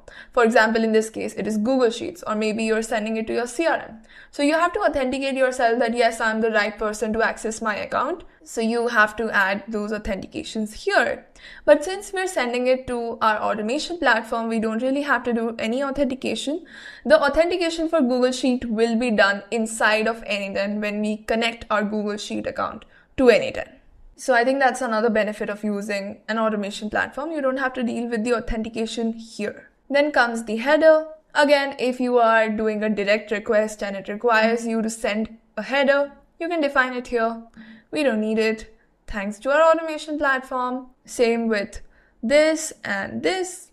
But something we do need is the body. The body is the place where we are going to pass the information we want to pass, which is the name of the person, the phone number of the person, and the program they're interested in. I think we should also add another one, which is when they're looking to come in. Is it the next Saturday or the one after it? So just scrolling up here, I will just add this, that make sure to include their name, comma, phone number, and the date finalized for the demo. We will also have to update it in the system prompt. Then we have to update the description, which tells in detail how to extract the data from the transcript. So we're going to say that extract the name of the person, or let's say the name of the student, the provided phone number for contacting them, the date finalized for the demo, and optionally the program they are interested in. Okay, so all of this has to be extracted, and then one by one we have to add it to this form. So the first one is the name in lowercase, it's required. The description would just say the name of the student enrolling in the demo class. Enum values are basically multiple choice if you want the LLM to choose from one of them, but name is not something you can choose from 4 options. So we're going to add another property here. This one is going to be a number, which is phone underscore number. The value is going to be the phone number specified during the conversation that should be used to contact them before the demo class. We are going to add another one, which is, and phone number is required. Then the next one on the list is the date, the finalized date for the demo of the student. And then the last one on the list is the program. So the program that the student is interested in. And this is not required, okay? Now, if you want, you can basically add the names of the programs one by one, because that can be a multiple choice. Okay, then comes dynamic variable assignments. So the tool call that we are setting up is just adding information. We're not getting anything back from it. But in certain cases, you would look up the system and you would get details back. So in that case, you can assign the fetched details to dynamic variables that the voice agent can refer to and use during the conversation. For example, let's say based on their order number, we got their first name, for example. So we can assign it to the variable name. So then later on in the prompt, wherever we have that variable name, it will autofill it with their name. But this is only if you are getting something back from the automation or from your API call. Okay, so we're going to add the tool now, and that has been added right here. If we click on it, we do have an option to test it. So first, let's go to Anyten. Let's listen for test events, and then let's click on test tool. It's going to ask us to fill some details here. So let's just fill something, doesn't matter. Okay, and we are going to run this. Okay, so this webhook is not registered for post requests. That is correct. Actually, we have to change this to post here. This should match the method that we have specified on the tool. Okay, so let's listen for test events again. Let's go back here, let's run it again, and that's it. And coming back here, we have got the details. So if you go to schema, let's close this. So under body, you will find the name, the phone number, the date, and the program that was sent by ElevenLabs to our automation platform, which is Anytime. Now we can do anything with this data, but in this case, we are going to add it to a Google Sheet. So we are going to search for Google Sheet and we are going to select append row in sheet. Then we need to sign in to our Google Sheets account. So let me do that. All right, so I have signed in. Then let's also create the Google Sheet. Okay, so let me just call it demo class entries. Here, let's start with the student's name, their phone number, the date, and the program they might be interested in. Now I know this is very basic and this is not how demo class enrollments work, but I'm trying to teach you how these things are done. You don't really have to pay attention to the logistics of it. Just try to learn how a tool is set up and how you connect it to an automation platform, so on and so forth. Okay, from this list right here, I have selected my document, and then the sheet, which is sheet 1. And then we have to map the values to send. So I'm just going to close this. Okay, so here are the values. We just have to drag and drop them. So name goes here, phone number goes here, date goes here, and the program goes here. And if you click on execute step, and if you come back here, we have the first entry. That is all we had to do. So let's name it. Lastly, we have to publish it. Then go back to the webhook. This time go to the production URL, copy it, come back to your tool, edit it, edit the tool, and replace the URL. The URL that we were working with was a test URL, but we need the production URL now that everything is live. So you start with the test one to test things out. Once everything is set up, you publish it and you replace it with the production URL. And that's it. The tool is done. Now coming back here, we would also like to ask them about the date, like we would like to confirm the date. So I've just added this line here. And let's also mention and make sure the selected date is a Saturday. So if someone says something like, I will come on the 25th. So it doesn't work like that. It has to be a Saturday. And the date of when they would like to come in. All right, so all good there. And that is our tool setup right there. The other option is to connect to an MCP server. MCP stands for Model Context Protocol. It allows you to connect to a platform through a single connection, and it lets the voice agent or the AI agent do different tasks. Now, I wouldn't recommend that in the case of a voice agent, especially if you're dealing with real customer data. Because in this case, this situation is very controlled. We are just adding the data here. We're not doing anything else. But in case of an MCP, it can do a lot of things. And because of that, if you even try to add a new server, you are going to see this particular warning that says, by enabling these integrations, you acknowledge that doing so may involve the sharing of data with third-party services and could introduce additional security considerations. Please ensure that you understand these implications before proceeding. And with that, we have connected our voice agent to a Google Sheet so that it can add data there. Similarly, you can set up one that can fetch data from the Google Sheet. The reason why I chose a Google Sheet is because most people know it. They know about Google Sheet, how it works, etc. and can act as, a starting point for them. If I used something like ClickUp, most of the people wouldn't even understand it. There are a variety of tools one can create. For our voice agents, I've seen at least on an average, we have about 5 tools. One for adding data, one for fetching data, one for updating data, so on and so forth. And then we have transfers and sending notification to the team, etc. Now let's go ahead and do some more settings that are going to take your voice agent to the next level. So let's head over to the Advanced tab.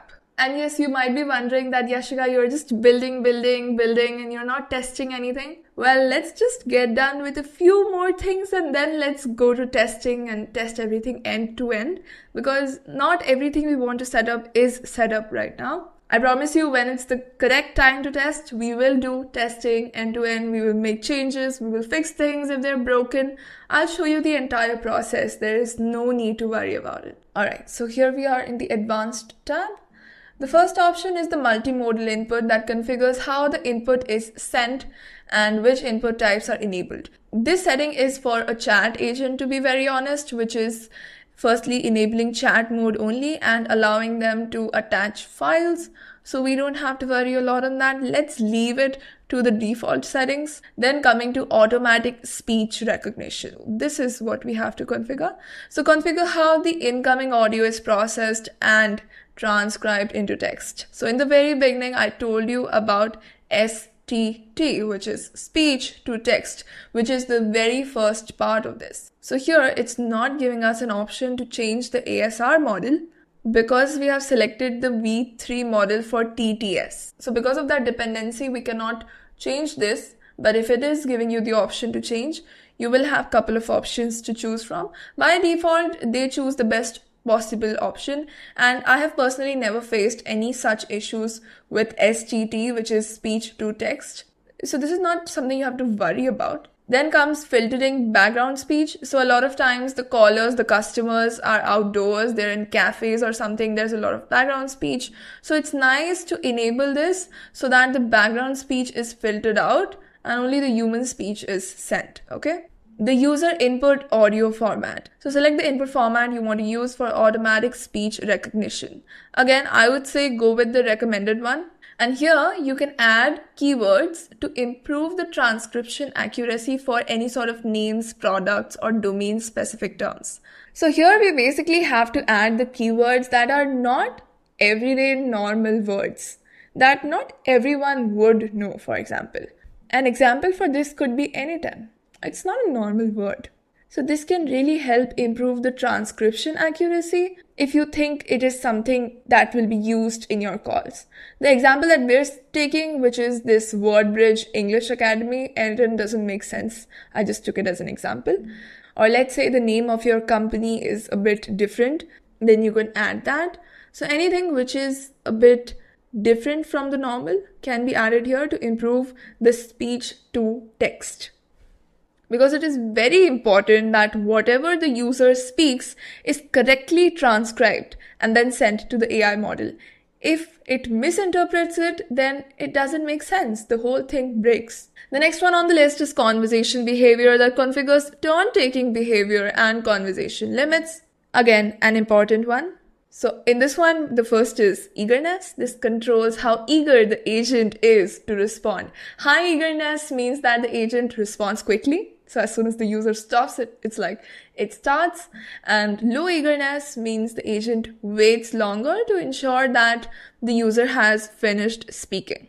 I think normal is your bet because in case of eager, it would be something like this.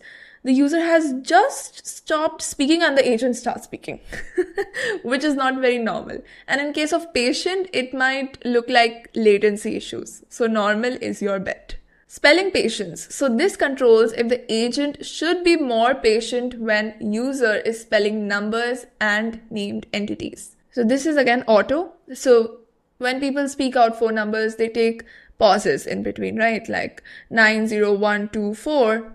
328 704. So we don't want the AI agent to speak in the middle. We want it to listen to the full phone number. So auto is good. I'm just telling you about each and every setting because anyone's use case could use any of these settings.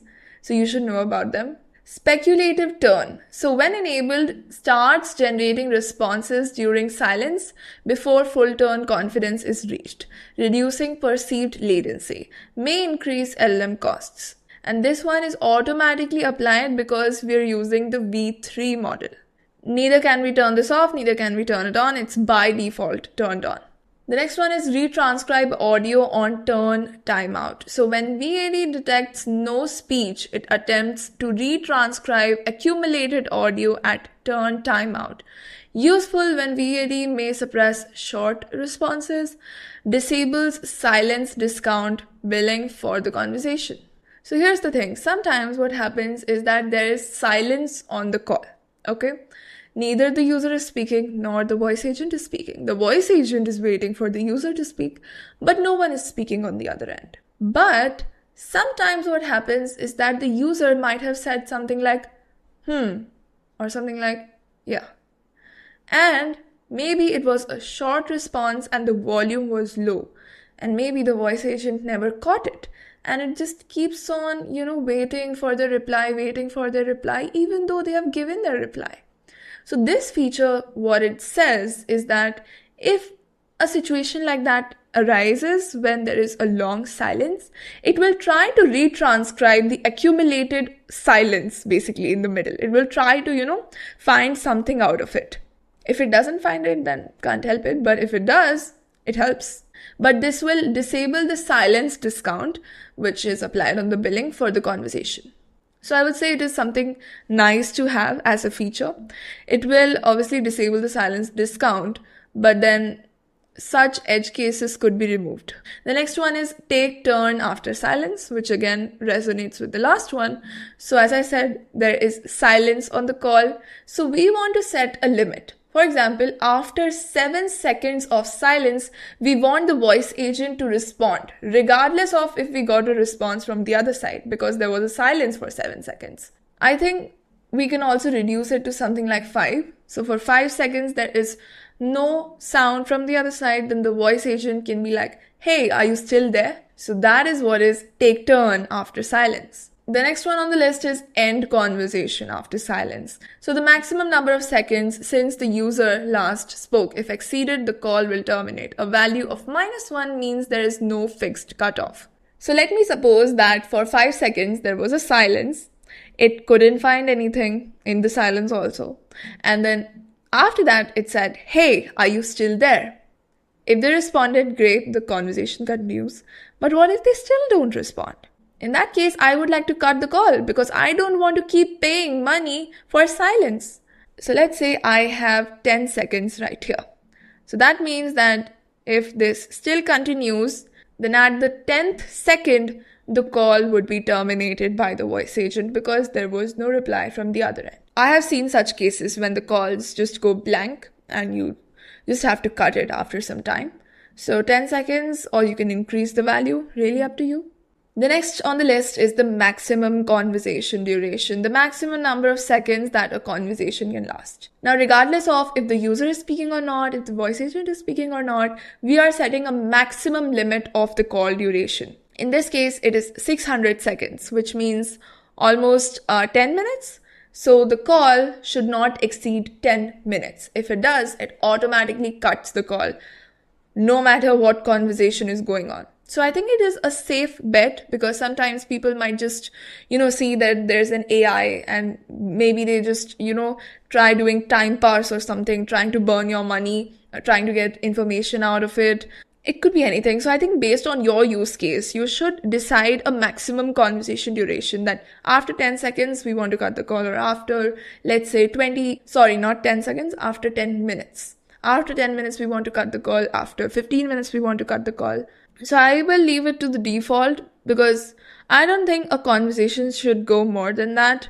Maybe in case of an outbound agent, it could go up to 20 minutes because we are reaching out to them. For an inbound, 600 should be fine. And then here you have to set the message that is sent when this duration is exceeded. But this only applies to text-only conversations. So the next one is soft timeout. So how long to wait for the LLM response before returning a message? Sometimes the LLM takes a little longer to respond. Now this is a very rare case, but it does happen sometimes that the LLM takes longer to send a response back. So we have to set a limit. For example, after, let's say 7 seconds, okay? If for 7 seconds, the LLM is not responding, the AI model is not responding, then we have to say something in the middle. You know what? Even 7 is long. Let's do 5, okay? So if for 5 seconds we're not getting the response from AI, then the voice agent should automatically by default say something like, If you don't want to go with a fixed message, you can go with an LLM generated message. So another LLM, I think, or another LLM request generates a contextual filler because this might not fit in all situations. Sometimes you want to say something different. So another AI request could generate another small filler based on the conversation happening. And if this one also fails, then it can go to the fallback, which is this. I think I would just go with this. So these are settings that we are doing for edge cases, things that we don't want to happen, but if they do happen, then what are we going to do? So if the LLM does not respond for 5 seconds, we give it a filler, something like, okay, got it, something like that. And then when we finally have the LLM response, we read it out so that the user is not getting a huge silence. Then LLM cascade timeout. Configure the timeout for LLM cascade fallback behavior. Maximum time to wait for an LLM response before trying the next backup LLM. So remember, we had set up the backup LLM. If the first one is not working, we use the second one. So we have to tell that after how much time do we switch to the next one. For example, in our case, I think we changed it from Claude to GPT. So for how long do we wait for Claude to respond? If it doesn't, then we shift to GPT. So something like 8 seconds is good. Now these are the client events that should be sent to the client. For example, the audio, obviously, interruption, okay, user transcript, agent response correction, and we can add more to it. So these are things that are sent to our client, our customer. To be honest, we don't want these. So please keep it at the default. Let's come to privacy. So now there are certain compliances one has to adhere to. So if you want that the contents of the conversation should not be stored anywhere, even by ElevenLabs, then you should turn on zero retention mode. In this case, ElevenLabs is not going to share anything. It's not going to store anything. It's not going to store your conversational histories or anything. It's not going to use it. And if you want to get the data of your calls, you can retrieve it using the post-call webhooks, which we will see. And yeah, in that case, if you go to the conversations tab, you're not going to find anything. If you are abiding by some compliance that requires it, do it. Otherwise, I think you shouldn't, because you should keep an eye on your voice agent's conversations. The next is store call audio. Please turn this on. We want to get the audio. We want to hear it sometimes about what happened on the call. So turn this on, keep this on. Also here you can choose for how long you would like to keep the conversations for and later on delete. So right now it's set as unlimited. Maybe someone wants to keep the conversations for 30 days and then delete. So delete the transcript, delete the audio, apply to existing conversations. And those were the advanced settings. Now let's head over to the security settings. I know it's a little overwhelming, but they do make a difference. Securing the agent before we take it live towards production is very, very important. The first one here is authentication, that requires the user to authenticate before connecting to the agent, which is not something we want at scale. So basically in the allow list, you can specify the websites or the domains that will be allowed to connect to this agent. If this agent is deployed anywhere else, it will not be able to connect. And again, this is a setting for mostly chat agents if you're deploying it to your website. This does not come handy when you're deploying it as a voice agent on a phone number. So we will close this as well. Now comes Guardrails, which I think is one of their best features, which defines boundaries for your agent's behavior, controls what it can say and do in production to reduce risk and keep interactions predictable. I feel that this feature should be present in all the AI agent building platforms out there, regardless of if it's voice or chat, because when it is in production, people can try to do malicious activities, they can try to inject prompt, they can try to take it off topic, they can manipulate it, hijack its behavior. So it's very important to go ahead and turn on all of these. First is focus, which keeps the agent focused on its defined goal and system instructions, preventing it from drifting into unintended behavior or off-topic discussions. Because we don't want our customer support representative to be telling jokes to people, to be entertaining them, for example, or talking about something off-topic, talking about something harmful, speaking unnecessary, irrelevant things. So focus is very much required. Next is manipulation, which is to prevent prompt injection. This blocks the attempts to bypass or override the system instructions. For example, we have told it not to leak any other customer's information, for example, okay? Let's just suppose that it is looking into your system. So in that case, some people could inject it with prompt to try to bypass this instruction and leak the other customer's informations. But this particular setting would prevent it and block any such attempts. That was just an example. All the time people try to prompt inject it. I've seen this all the time. So it's very important to, prevent it from that. Then comes content. So in this one, you can choose which of these you would like to block. So this is going to block any such activity from the other side. Now, I wouldn't say turn off profanity because people tend to cuss a lot of times on these calls. So let's keep that on. That's still fine. I think the voice agent can handle that. But for the other ones, please do turn that on. And here we can choose the confidence threshold. Meaning, if it's lower, then the voice agent is going to be more strict. As soon as it finds it, as soon as it identifies any such action, it is going to block it. It's going to cut the call. If it is high, it's going to be more lenient, okay? So medium should be fine. Streaming is the one to go with. Blocking can, add to the latency. We don't want that. And then you have to choose the action in case any of these happens. So the best way possible is to just cut the call, and that's all. So these settings should be done by everyone. Apart from that, we can also specify our custom guardrails. So you can add a new guardrail. So just to take an example, let's say you're creating a bot that works in the healthcare industry. It is not related to healthcare advice, but it helps patients in some way or the other. So one guardrail could be healthcare advice guardrail. And this is going to block any health related advice at any given point in time. Example, medical suggestions or any sort of dietary advice, any sort of supplement advice, any sort of diagnosis. Now, though this comes at an extra cost, I think it is very much needed if you're dealing with a sensitive topic and you don't want the voice agent to go off guards, off rails and give any advice that we don't want it to do. So for example, healthcare is one example, then there could be finance, law related, So this is how you add a guardrail, but we don't need this one because our voice agent is not a health related one. So I'm going to delete it. I just took an example. Overrides. So we have to choose which parts of the configuration can be overridden by the client or the caller at the start of the conversation. So language is one. Yes, that's fine. They can change the language based on their preference. We don't want them to be able to change any of these.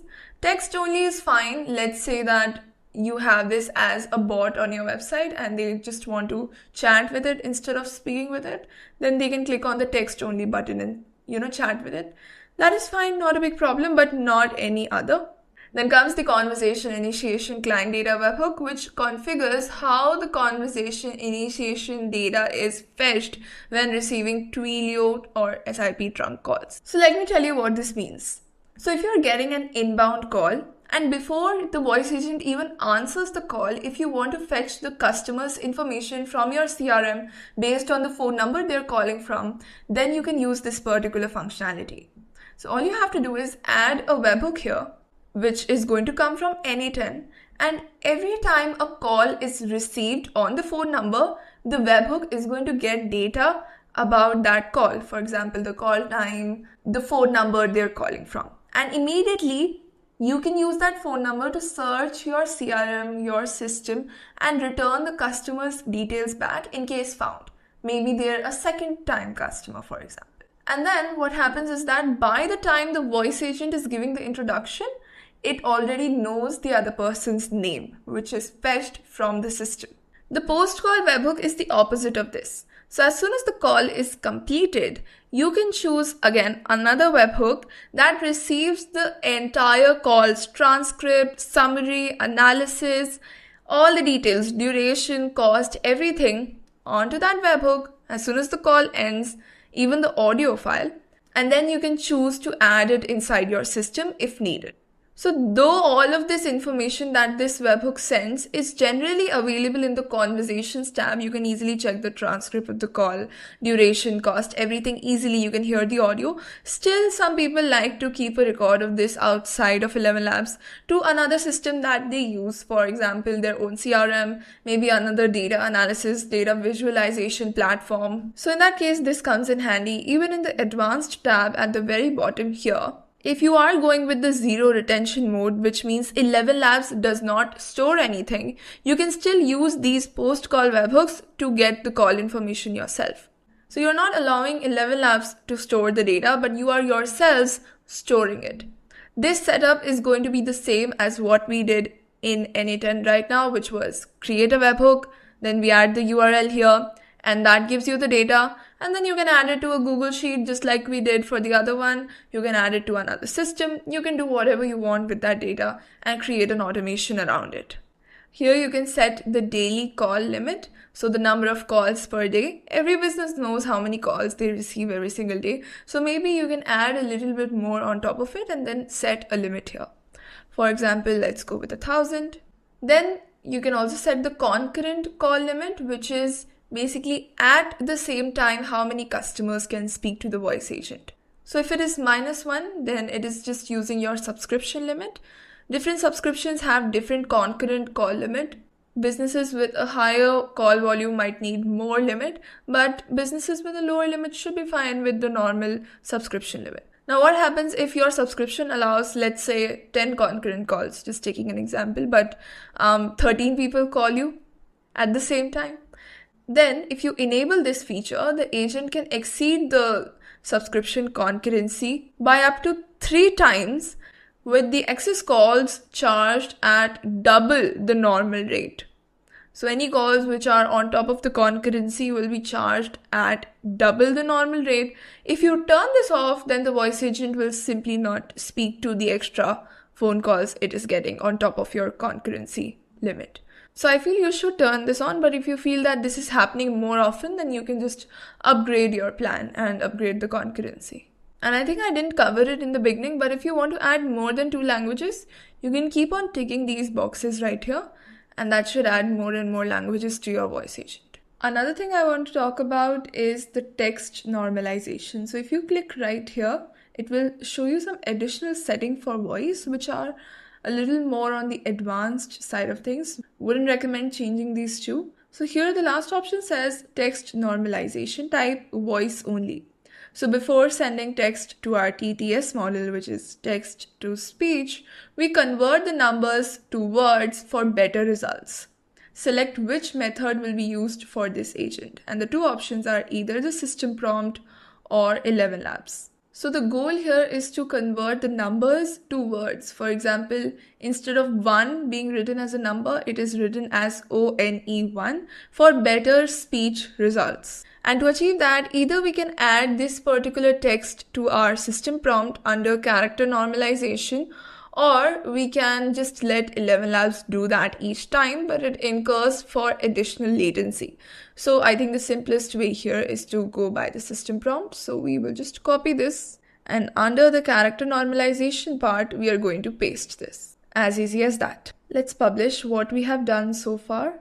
A few more settings before we go ahead and test the voice agent we have been building for so long. When you're building the voice agent for a client, you should test it time to time. For example, you added a section to the prompt, you test it. You added a new tool, you tested. You made a change to a setting, you tested. So that you know what is making it better and what is making it worse. But I don't want to elongate the course more by testing it all the time. Instead, we're going to make the changes, the settings, the configurations, and then we are going to test it all together and fix anything we don't like. So the next one on the list is analysis. So once the agent is live, it is also very important to keep eyes on it and see what it is doing. When you get hundreds of calls, it becomes very difficult to check each and every call's transcript, hear the audio, see what went wrong, see what went right, and accordingly improve the voice agent. So that's when evaluation criteria can help you. So you can basically define a criteria to evaluate whether the conversations were successful or not. So just think of it this way. If you were to manually go and check a call transcript, what would you check in it? For example, was the program explained correctly? Were all their queries answered by the voice agent? If needed, was the call transferred or not? So those criteria itself you have to add here one by one, so that every call that happens, every conversation that happens has a status that tells you if it was a success or a failure. And if needed, you can just go through the failure ones, and I think that could save your time. So let's add a criteria here. So let me call it program assistance. And I've mentioned here whether or not the agent was able to give details about the program they would like to enroll in. And I click on add. And that becomes a criteria. So now every time a call happens, there's going to be an evaluation based on this particular criteria, which is whether or not the agent was able to give them details about the program they would like to enroll in. Similarly, more and more criteria can be added based on what you think would help monitor the calls. The other one is data collection, which is my personal favorite. I also call it post-call analysis. So after the call is done, after the conversation is complete, you can basically extract different data points from the call. For example, the call summary, or let's say user sentiment, or you can have a Boolean field, which is a true or false field for call transfer, meaning was there a call transfer or was there not? And this data will be extracted from each call. It will be present in the conversation's history, obviously. And also, if you want to add this data elsewhere, then in your post-call webhook that we talked about, under the security tab, this one right here will also return those analysis data points, meaning you can add them to your system. Every time a call is complete, this webhook would return all of those data points you have mentioned there. So let's add a data point. Now it could be a string, which is a text. It could be a number, maybe on a scale of 1 to 10, how would you rate the call? Just an example. It could even be another data point. For example, you are capturing that person's customer ID. Let's just take an example. Or you are capturing their email. So you can again have an identifier for that. And then from the transcript, that particular data field, let's say an email, will be extracted and you can then use it later on. So let's go with a string. Let's call it call summary. Let's add a description. So let's say a brief summary of the events that took place during the call. Now, enum values, as I said, are multiple choice. So if you want it to select from one of the choices, you can do that. But in case of a summary, it doesn't make sense. Let's add a Boolean. Boolean is true or false. Let's call it call transfer. And the description says, was the call transferred during this conversation? It's either a true or a false. Add it. The next one could be user sentiment. Was the user positive, neutral, or negative? And here, I think it makes sense adding them as multiple choice so that it can choose from one of them. All right, and add that. So I have added 3 basic ones. You can keep on adding more and more to it. For example, which program were they discussing, so that you can see which program the new customers are interested in. Similarly, you can extract as many data points as you want, and then you can have a look at them from the conversations history, or you can, store it in another system through post-call webhooks. The analysis language is auto, and we will also see the results here, right here under analysis for this voice agent. Right now, we don't have any conversations, that's why we're not seeing it. Coming to the branches, I don't feel that it's a very productive feature or something everyone should use. But one use case that comes to my mind when I think about branches is A and B testing. So let's say you have 2 different scripts in mind for the voice agent, but you don't know which one is going to work better for your customers. So you can create 2 different branches, namely A and B, for example, and both of them have different prompts, different settings. 50% of calls go to that, 50% go there. And then based on the analysis and the results, you can choose which one is working fine. And you can take that and assign it to be the main branch that handles 100% traffic from then on. That's the only use case that comes to my mind. I never really create branches, but if you want to learn how you can do that, you just have to give it a name. So let me say script 2, for example. Then I'm going to edit the traffic. So 50% goes here, 50% goes here, deploy. And from the top, you can go to those branches. So right now, the agent we had became script 2. So if you go to main, you can make changes here. For example, let me change the name to Anne, just so that I can show you the difference. So this is Anne, okay? And now if I go to script 2, that is still Ashley, right? So if you want to test different things, you can do branches. You can create actually multiple branches, not just 2, and you can view their analytics as well. but I don't want to do that, so I'm just going to merge them back. So now let's go ahead and test our voice agent, test what we have been doing so far. Now, one thing I would like to make clear before we actually go ahead and test is that one would spend more time testing it than building it. Yes, you heard me right. So when you're doing end-to-end stress testing for your client, for example, then you're going to obviously identify all the different scenarios, all the different types of conversations that could happen. For example, it said, how can I help you today? Then you would think, okay, what are the different types of responses a customer could give? And then based on that, let's say on a follow-up question, what if they say yes? What if they say no? So when you account for all of these different scenarios, you actually end up testing a lot of times, and then you improve things and then you test it again. So yes, you will be spending more time there. And it's always recommended that before taking it live, do at least 25 to 50 test cases based on the different scenarios you can think about based on how complex your voice agent is. We're obviously not going to stress test this during this course because that's going to elongate the course duration a lot, but we are going to do some, fundamental testing, and we're going to improve it, and you will see how the process is done, and you can repeat it over and over again for different scenarios. So let's go to preview. So let's call it. Hi, this is Anne from WordBridge English Academy. How can I help you today? Hi, I want to enroll my brother in one of your English classes. That's wonderful. I'd love to help you find the right program for your brother. Let me ask you a few quick questions so I can point you in the right direction. First, what's your brother's current English level? Is he a beginner, somewhere in the middle, or already pretty comfortable speaking English? And what are his main goals? Does he want to improve his everyday conversation skills, prepare for an exam like IELTS or TOEFL, work on business English, or something else? Talking about his current English level, I would say he is somewhere in the middle, right? I would say that we need to work on his vocabulary and fluency at this point, and the goal is just to improve his everyday conversation skills at this point in time. That sounds perfect. So your brother is at an intermediate level and wants to build his vocabulary and fluency for everyday conversations. That's exactly what our spoken English and fluency program is designed for. We offer this program in both small group classes with 4 to 8 students or one-on-one if he prefers more personalized attention. The small group option is $45 per month for 2 sessions a week, and one-on-one is $80 per month for 1 session a week. We also have a weekend intensive batch on Saturdays and Sundays if his schedule works better that way. That's $55 per month for 2 sessions. Before your brother commits, I'd really recommend he attends our free Saturday demo class at 5 p.m. It's a full-length live class, completely free with no commitment, and he'll get a real feel for our teaching style and how we work. Would he be interested in checking that out first?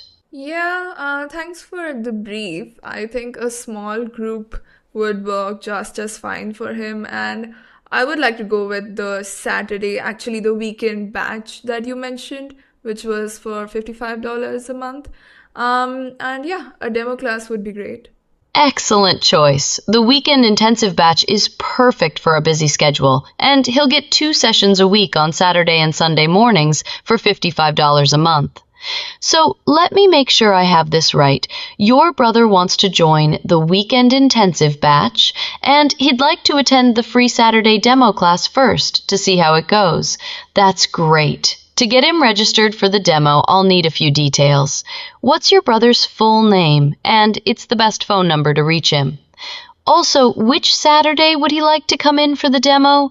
This coming Saturday or a different week? Yeah, his name is Josh, and the phone number is 950-462-1245, and he can come on the coming Saturday. Perfect. So that's Josh at 950-462-1245, and he'll come in this coming Saturday at 5 p.m. for the demo.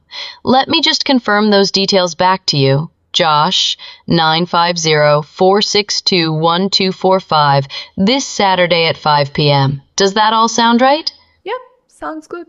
You're all set. Josh is registered for the Saturday demo class at 5 p.m. He should arrive a few minutes early if he can, and he'll get to experience a full-length live class so he can see exactly what our weekend intensive batch is like. Our instructors are really engaging, and he'll get plenty of time to practice speaking and build that fluency he's looking for. If he has any questions before Saturday or wants to move forward with enrollment after the demo, just have him reach out or give us a call. We're here to help. Thank you. That was helpful. Alright, so we did get the entry right here. We have the program and everything. The only thing is that the date is a little off because 12th of April is Sunday. So that's something to look into. Apart from that, I liked how it was being conversational and it was using emotions and everything to speak instead of being robotic, because this is a voice agent for an English academy. The only thing was, at some points, I thought it should stop and wait for my answer before it keeps on going. So instead of speaking everything in one go, maybe it could break it out. It could wait for my response and then continue. That I feel would be more conversational for the other person as well, and they would be more easily be able to digest the information it is speaking. So that was my only feedback. Apart from that, the way it is taking the conversation, asking about the needs, the requirements, then telling about the program, going to the demo is just as fun. So before we go to the prompt and make any changes, let's go to the tool right here and let's change the pre-tool speech to force, so that every time it is calling the Google Sheets tool, I saw that it took a little bit more time than I expected. So it would just tell them that, okay, let me enter this into our system or something like that, so that there is no such pause during the call. Now let's head back here, and here let's go to the guardrails and let's add another point that says never overwhelm the caller with multiple questions at once. Because while it was collecting my name, my brother's name, number, and the program details, it went in one go. What is the name? What is the number? When would you like to come in? So that's not what we want. So never overwhelm the customer with multiple questions at once. Ask one question at a time and wait for their response before moving to the next question. Let me also mention, when giving out details, don't overwhelm them with a lot of information upfront. Give some info, wait for their response, and accordingly move forward. Or let's do this. Give some info, ask them a follow-up question, wait for their response, and accordingly move forward. And towards the goal, let's say, for any questions you are not immediately certain about, refer to the knowledge base, okay. Listen to their needs and share relevant information about the program, fees, and class structure. Do not overwhelm them with unnecessary information, which is irrelevant. You can break this down. First, tell them about the program. Ask if they would like to know about the class structure. And then ask if they are interested in learning about the pricing. Accordingly, assist them. So I think that should solve that problem right there. The other problem was with the date and the date they would like to come in on for the demo. So maybe in brackets, we could say, provide them options to choose from. The coming Saturday, mention the date. The next Saturday after that, mention the date, or another Saturday. Let me copy this here as well, which is in the tool call. And in the guardrail, let me mention that never assume that particular date is a Saturday without calculating. So those are some of the prompt changes that I did. Now we will have to test it again so that we can see if the things improved based on the changes we made. So let me publish it right here and let's test it again. So let me call it again. Hi, this is Anne from WordBridge English Academy. How can I help you today?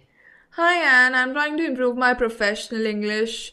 Do you have any programs you could recommend? That's wonderful. We absolutely have the right fit for you. Our Business English and Professional Communication program is designed specifically for working professionals like you who want polished, workplace-ready English. It covers everything from emails and presentations to meetings and professional vocabulary. Before I tell you more, can I ask, are you looking to improve your English for a specific workplace situation, or is it more general professional development? No, it's more of general professional development. Perfect. Then our business English program is ideal for you. It's available in both small group and one-on-one formats, depending on what works best with your schedule. Would you prefer learning in a small group setting with 4 to 8 other professionals, or would one-on-one instruction be better for you? I think one-on-one works better for me. Great choice. One-on-one gives you personalized attention and flexibility. Our one-on-one business English program is 1 session per week at $80 per month. Before we go further, would you like to know more about how the classes are structured, or would you prefer to hear about our Saturday demo class first so you can experience our teaching style? Yeah, tell me about the demo class. Perfect. We offer a class every week at 5 p.m. It's a full-length live class, so you'll get a real feel for how we teach and what our sessions are actually like. There's no commitment required. It's just a chance to see if WordBridge is the right fit for you. Each demo is limited to 15 students to keep things personal and interactive. Would you be interested in reserving a spot for this coming Saturday? Yeah, sure. So I can do the coming Saturday, yes. Okay. Wonderful. I'd love to get you registered for this Saturday's demo class at 5 p.m. Let me start by getting your full name, please. Yashica Jain. Great. Thank you, Yashica. Now I need your phone number. Could you please give me your phone number digit by digit so I can make sure I get it right? Yes, it is 804-451-0789. Perfect. Let me confirm that back to you. Your phone number is 804-451-0789. Is that correct? That's correct. That's the number. I've Jain at 804-451-0789 for this Saturday at 5 p.m. Let me go ahead and save your spot now. You're all set. We'll see you this Saturday at 5 p.m. Feel free to arrive a few minutes experience a real class with our instructors, and it's a great way to see if our teaching style resonates with you. Is there anything else I can help you with before Saturday? No, that's pretty much it. Do you guys have any discounts that I should know about? Great question. Yes, we do offer a discount for long-term commitment. If you pay for 3 months up front, you'll receive 10% off your total. Our enrollment team can walk you through all the details when you're ready to sign up after the demo. We also have flexible payment options. You can pay with credit or debit card, bank transfer, or UPI. And there are no long-term contracts, so you can pause or cancel anytime if your needs change. Awesome, thanks. That'll do it. I'll see you guys on Saturday. Bye. Alright, so as compared to the previous conversation, this was better, more conversational, more broken down, I would say, instead of giving all the information at once. It was asking questions as we told it to, and it was asking them one at a time as well while booking. And because in the beginning I told it that I can do the coming Saturday, it did not ask it to me again. When would you like to come in, which is a part of our script. So that tells us about its intelligence. Again, great. We do have the happy and excited expressive mode because, it's an English academy and things like that. But if you prefer to have a more professional tone, you can change that for yourself. We also asked it about the discount. So it looked into the knowledge base right here. It gave us the correct answer right there, which is great. So we also kind of tested FAQs. So here's our frequently asked questions. So let me do one more call where I ask it about how quickly will I see improvement and if I need any prior experience to join, and let's see how it responds to that. Hi, this is Anne from WordBridge English Academy. How can I help you today? Hi Anne, I spoke with you a few days back and I think I want to join your spoken English program, but I want to ask you how quickly will I see improvement in my English, because speed really matters for me. That's a great question, and I totally understand why speed matters to you. Most of our students notice a real difference in their confidence and fluency within 4 to 6 weeks of consistent classes. Our instructors are really focused on making progress visible early on, so you'll start feeling more comfortable speaking pretty quickly. Since you're interested in our spoken English program, can I ask, are you looking to improve your everyday conversation skills, or do you have a specific goal in mind, like business communication or something else? Yeah, thanks for letting me know. And another question. Do I need any prior knowledge, like to attend one of your spoken English class? Do I need to know tenses or something like that? I don't know. Not at all. You don't need any prior experience to join WordBridge. We have programs for complete beginners all the way through advanced learners. So whether you're starting from scratch or you already know some basics, we've got the right level for you. When you enroll, our team will do a quick assessment to figure out exactly. Alright, so I just cut the call. Okay, so that was nice. I was like, do I need to know tenses and all to join your English class? Alright, so it did handle the FAQs nicely. Let me do one more call where I am a bit negative and let me see how it handles it. Hi, this is Anne from WordBridge English Academy. How can I help you today? My brother has been attending your classes for the last 6 months, and to be very honest, I'm not seeing any improvement in his English. I feel like this is a waste of time and money for us. So I don't know, I need a refund. This is not how it works. You guys promised that we will see improvements in 4 to 6 weeks or whatever.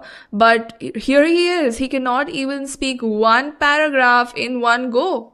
I completely understand your frustration, and I appreciate you sharing that with me. It sounds like your brother's progress hasn't matched what you were hoping for, and that's disappointing.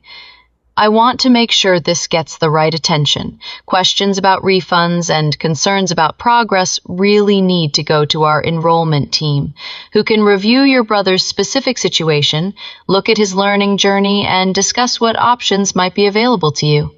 Let me connect you with them right now so they can address this properly. Would that work for you? Yes, I want to speak with your manager or whoever. I need my money back. I completely understand, and I'm going to connect you with our enrollment team right away. They have the authority to review your account, discuss your concerns, and explore what we can do for you. Just one moment while I transfer you over. Alright, so yeah, the transfer wouldn't work in this testing scenario. It only works when you call it. So yeah, we did a couple of tests. It is doing fine. If you find anything you would like to improve, all you have to do is go to the prompt, make the changes. Now, we are not going to stress test it, as I said, because it's going to take a lot of time to do that. But you will have to stress test it across all the scenarios that come to your mind. You can even take the help of ChatGPT or Claude to help you identify those scenarios, right? It might not come to your brain, but they can help you. And accordingly, you can test it one by one and improve it moving forward. Another thing you can do is come to the tests tab right here and you can add a test. We're going to go to the simulation test, which basically does a back and forth. Let me call it the demo class test, and let's say a mother wants to enroll her kid in our kids program. The success criteria is a demo is booked. Maximum conversation turns can be 15, it doesn't matter. And yeah, let's run it. So in this case, instead of you testing it, AI is going to test it. So it's like AI speaking to AI, and then at the end, you can evaluate the responses. I'm not a big fan of this, to be very honest. Okay, test was complete and it did pass in it. So it actually evaluates if it was like a pass or a fail. So then you can go through it. So these are the responses by the AI tester, you could say. Okay, you can go through it. And it also calls the tools. Oh, this time it got the date correct, which is nice. And yeah, that's how you can test certain cases using AI. And you can always come back to it after making any changes, you can run it again. So now that the agent is properly set up and we are satisfied with it, it's time to go ahead and deploy it on a real phone number so that we can call it just like the customers would do and we can speak with it.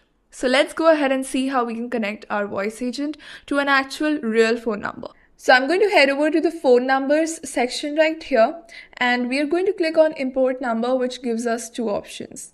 Now, the best way to connect a phone number to your voice agent is through Twilio. So Twilio is a telephony provider from which you can buy the phone number and you can easily connect it to ElevenLabs or any other voice agent platform and hence give your voice agent a number. A common issue that businesses face with a setup like this is that they already have a phone number which is everywhere on their website, on advertising, everywhere, and they don't want to change it to a new number. So in that case, you can still do this, but every time a call comes in on their actual business phone number, you will have to forward it to the Twilio number. So basically set up call forwarding between the two numbers. And that is going to help you do this setup without having the business to change their existing number. If they are open to changing it to the new number, then that's pretty good. Well and good. If not, then you can set up call forwarding. So this is Twilio right here. I'll put the link to this in the description and then we're going to log in. So I'm on my Twilio dashboard. Now let's head over to phone numbers and then buy a number. From here, you can search for a number and whichever one you like, just buy it. This is the monthly fee for that particular number. And just make sure that the voice capability is present in that particular phone number. Most of them do have it, but still just keep an eye on it. And once you're ready, just buy it. Just click 2 buttons and you're good. Then come to active numbers and you will find it right here. That's all we had to do. The number has been bought. Now let's go back to ElevenLabs. Let's click on from Twilio. So we have to give our number a name. So let's say WordBridge phone number, or maybe let's say WordBridge inbound phone number. Then we have to add the actual phone number. So let me just add it. There we go. Now we have to add our Twilio account SID. So head back to the account dashboard, then scroll down, copy the account SID and paste it, and then paste the Twilio auth token, which is this one, and let's paste it and import. That's it. That is how easy it was to connect a phone number, and now we just have to assign it the agent. So my agent right here was customer support voice agent, and this one handles the calls to this phone number. Alright, so now I'm going to call this particular phone number and let's see if our voice agent picks it up. So now let me dial this number here and let me call it, and let's see if Anne picks it up. Hi, this is Anne from WordBridge English Academy. How can I help you today? Hi Anne, how are you doing? I'm doing great. Thank you for asking. I'm here to help you learn more about WordBridge and find the perfect program for your English learning journey. What brings you in today? Are you looking to improve your spoken English, prepare for an exam, or something else? Anne, are you a real person? I'm an AI assistant here at WordBridge, so I'm not a person, but I'm absolutely here to give you real, helpful information about our program and get you connected with our team if you need anything more. Think of me as your friendly guide through what we offer. Is there anything specific about WordBridge you'd like to know? I'll call you back later. Alright, so that was easy. So now let me go to the tool right here and let me change the transfer to number to my other number and let's see if this functionality works. And I published it. So now I'm going to call it back, and this time I'm going to ask it to, transfer my call to a human or perhaps their team. And then let's see if my other phone gets a ring.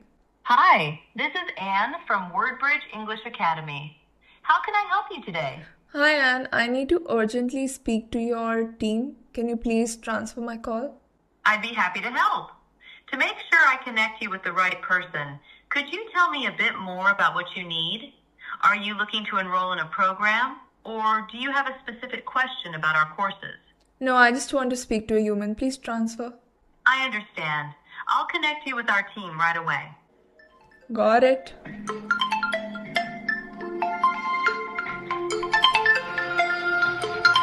And that is done. So now our voice agent has a number and the transfer to another number feature is also working fine. You can only test this feature once you actually call it. If you do it inside the preview tab, you won't be able to transfer the call. This only works when the telephony connection is live. Now, while Twilio is a great provider that connects well with ElevenLabs, you can also go with other providers. It's not a hard and fast rule to go with this. And also, if your country is not listed on Twilio, meaning you can't find your country's numbers here, then you can look at other platforms similar to Twilio that provide a number for your country code, and then you can connect it via SIP trunk. It's a little bit of a hassle. It's not as easy, but you can still get it to work at the end of the day. Alright, so finally we have our voice agent live on a real phone number. But the story doesn't end here. Now, another thing to note here is that in our prompt, at certain places, we have promised a follow-up back to the customer. We have said that your name and number are noted, and I will make sure you are added manually. Or else, let me have our team reach out to you within the hour. But we haven't set up a mechanism or a logic where the team actually gets to know about this, and they can actually reach back to the customer. So now we're going to go ahead and set up a system wherein if that particular conversation, if that particular phone call requires a follow-up, the team will be notified. Now, it's not necessary that it is because of one of the reasons that we have mentioned in the prompt. For example, this one. It could be any reason, and if that is the case, the team will know. It could also be that we tried to transfer the call, but no one picked it up on the other end. So the team will be notified and then they can take it from there. So now you might be thinking, okay, we're gonna set up another tool for this. Nope, we are not. So can you think about the feature or the functionality we're going to use? I have already talked about it previously in the course. Well, if you did, great. If not, let me tell you that we are going to use the post call webhook. So what we're going to do is, we are going to set up a data point right here, a data collection that is going to tell us if the call needs a follow-up or not. It's going to be a boolean, true or false. If the call needs a follow-up, it's going to say true, and we are going to send a notification to our team. If it says false, then we are going to leave it right there. And because we are using the post call webhook, we will get this data point after each call, regardless of if the voice agent called a particular tool or not. We're going to get this data for all the calls, and then we can filter down by true or false and set up the notification. So let's go to analysis right here, and let me add another one which is called follow-up required, which is the boolean. Do we need to follow up back with the customer? This is applicable if a tool failed, you couldn't transfer their call to our team, they requested a follow-up, or you couldn't assist them properly. Alright, and let's add this. All good? So that's on the analysis. Let's now go to the post call webhook. Let's click on create. Let me call it the post call webhook for WordBridge, or let's say WordBridge inbound. Now it needs the callback URL, which is the webhook URL. So let's go to N10. Let's create. So let me name our workflow. So let me call it team notification by AI voice agent.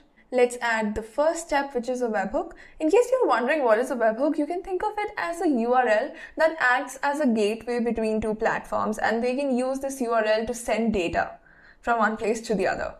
You don't have to go into, the advanced side of things of how it works. You just need to understand this simple logic. So let's first change the HTTP method to post so that we don't get that error again. And let's copy this and paste it here.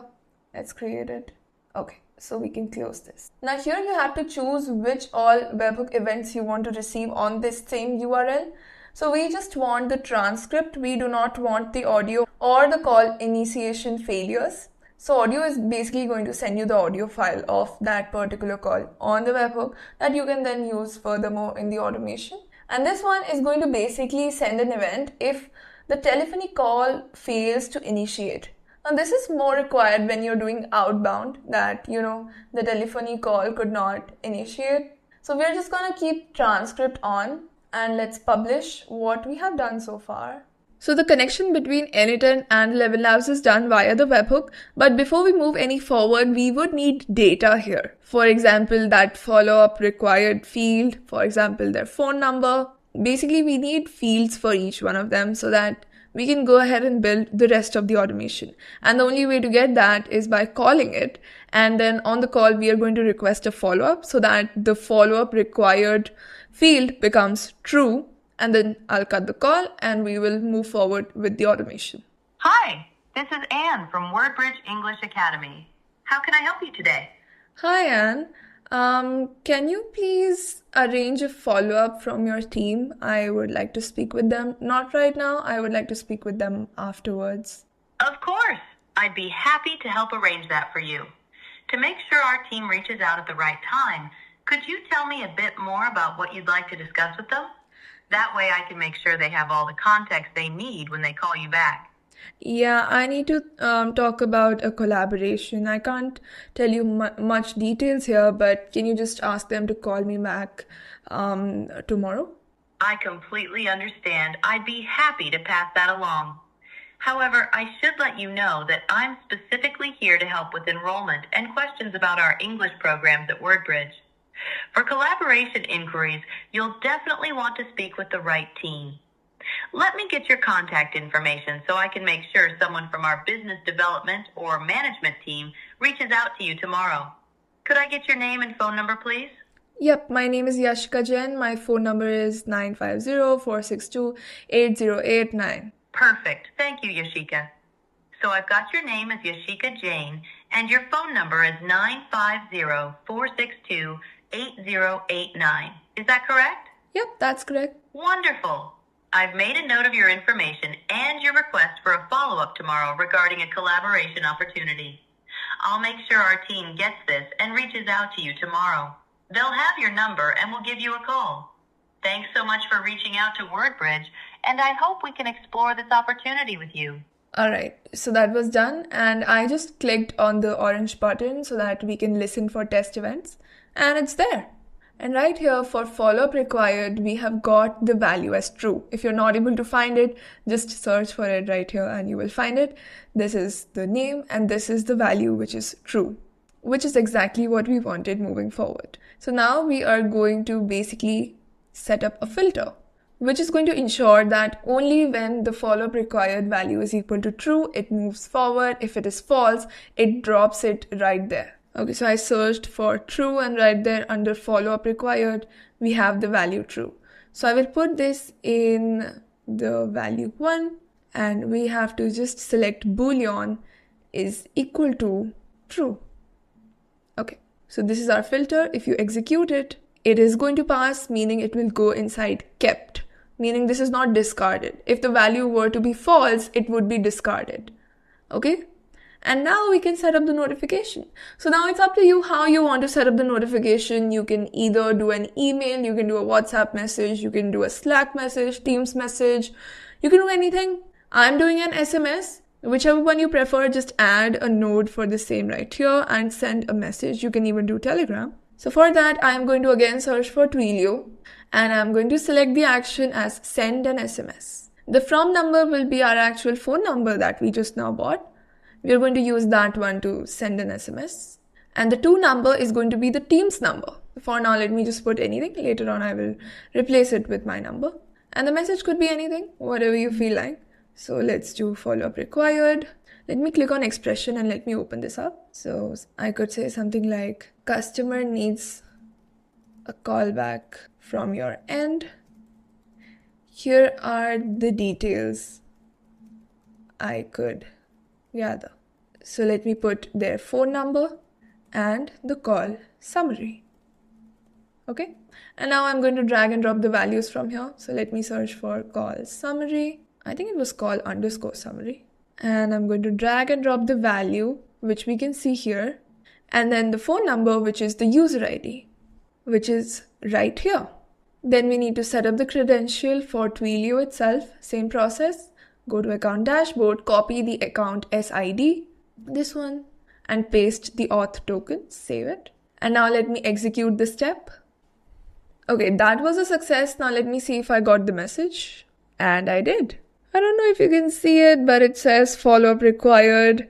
That's all. Now we have to publish this. One last thing that we have to do is copy the production URL, go back to security, delete this webhook, and add another one, which is for production post-call analysis. The one we had before was for testing. Now this is the production one. All good. So let's publish it. So now this is going to ensure that every time any tool call fails, it's not able to set up a demo class, the enrollment team is not picking up the call on the other end, it can actually send them a message and it can let them know about the condition, and the team can take it from there so that we don't miss any customers. Let's take a quick minute to understand how you can monitor the calls over time. So go to Conversations. So here you can have a look at all the calls that took place for all agents across your workspace. You will also see the call status here, the number of messages, duration, date, and everything. If you want to see things in much more detail, you can open them up and you can check the summary, etc. You can check the transcription. You can check other data. You can also check the cost that was associated with the call. So here's a total of how much that call costed. And you can obviously hear the audio. If you go to users, you'll be able to get a list of the people who have called you, the number of conversations they have done. And if you click on it, you will be able to see their conversation timeline. And even inside the agent, you can go to analysis and then you can see the same thing here as well. So this part is more to get like a complete overview of all the agents that you have. But if you want to go agent wise, you can either go to that particular agent and then go to analysis, or else here you can filter based on the agent right here. If you want to see statistics and all of that, analytics, you can check them on the home page, and they have a couple of tabs for it that you can see, and you can also filter it based on the agent, etc. You can even export this data and take it out. Talking about deployment, we have already deployed it on a phone number. The other option you have is to connect the agent to WhatsApp. This is going to be more of a chat bot on WhatsApp. All you have to do is connect your WhatsApp account, which is through Facebook Meta, and then connect the phone number. And then the agent you have selected would be live on that particular phone number. If you message it, that agent would reply. Another way to deploy this agent is as a widget. So right here, as you can see, we have a widget here. So this is exactly what you can deploy on your website. So it acts as a voice agent as well as a chat agent on your website. So people can speak to it or they can chat with it. For example, let me say hi. Now, obviously, if you do want to deploy it as a chat plus voice agent on your website, then that use case is a bit different. So you will have to adjust the prompt a little bit, because what we have done is for a voice agent. As you can see, it does not really fit well as a chat agent. Or perhaps you can duplicate this agent, the one we have created, and then tweak it to match a chat agent. By the way, if you want to see a detailed course on website chatbots, then do let me know. Now, how this would basically work is you will have to configure these settings. For example, the avatar. So you can change the color. You can even change this particular image, though I really like this image. And you can specify your own terms and conditions. You can do more styling for your website widget. And once you're done, what you'll have to do is you will have to copy this particular piece of code and you will have to paste it inside of your website's code, basically the HTML page. So you can put it at the very end of your HTML page. And then this widget right here is going to be live on your website. People can either call it, which is like this. Hi, this is... Or they can chat with it. Now you must have noticed that we have covered all of these except for workflows. Now I feel that any voice agent can be set up just by this system prompt. But if you feel that your voice agent is very, very complex and it has multiple scenarios, multiple rerouting, etc., then you can consider setting up workflows. So workflows visually help you set up a flow where you can add an agent transfer, a phone number transfer, a tool, what to say in the format of a flow diagram. So let me help you understand it using a template. So let's go with this one. Okay, so this is a flow diagram. As soon as the call comes in, it first goes here. Then it decides based on what the user said that which way do I go, and it accordingly goes there. So if you feel that your conversation is quite complex and you're not able to handle it in one single prompt, maybe you have multiple steps, multiple turns, then you can set up a workflow. In most cases, one would not need this, is something I would say. Even without having one, also, you can have a great advanced complex level voice agent. Let me take an example of where this would make sense. So there is this voice agent for a real estate company. Let's call it ABC Homes. And this voice agent right here has to deal with 3 different kinds of customers. The first type are the people who want to buy a property. So let's select another sub-agent, and the condition here is the user wants to buy a property. The other type of people are who want to sell their property. The third type of people are the ones who want to rent a property. So in that case, what happens is that based on their intent, they move only to that particular sub-agent, meaning this sub-agent only deals with buying, this sub-agent only deals with selling, meaning it asks about their property, etc. And this one only deals with renting. Now, while thinking about this, you would think this matches branches, right? Beginners can get confused between workflows and branches, but let me tell you that in case of a branch, this split does not have an intelligence. It can make any person go to any branch, but we need intelligence here, that the buying people go here, the selling go here, and the renting ones go here. The setup remains the same. They have a general prompt, a knowledge base, tools, tests, edges. The only thing is that instead of dropping everything in one single prompt, we are dividing it into different flows. Now, I'm not saying that you can't achieve the same with a system prompt. You can have different sections, one section for buying, one for selling, and one for renting, and you can easily do that. But I still wanted to cover workflow so that you don't think that we missed something in the course. But I personally don't feel a need of this as of now, because as we saw, the voice agent worked perfectly just with the system prompt. So I don't want you to, overcomplicate the process, even though it's not needed. We don't want it to be an overkill. But yes, if your use case is actually very, very complex, you think that even these sub-agents are going to have multiple sub-branches, sub-agents, and it's going to be a whole big tree, then you should go with workflows. The setup is the same as of what we did. The only difference is these branches. Now, the voice agent that we did set up was an inbound voice agent. What if you wanted to be an outbound voice agent? So the setup remains the same. Yes, the prompting would change a little bit.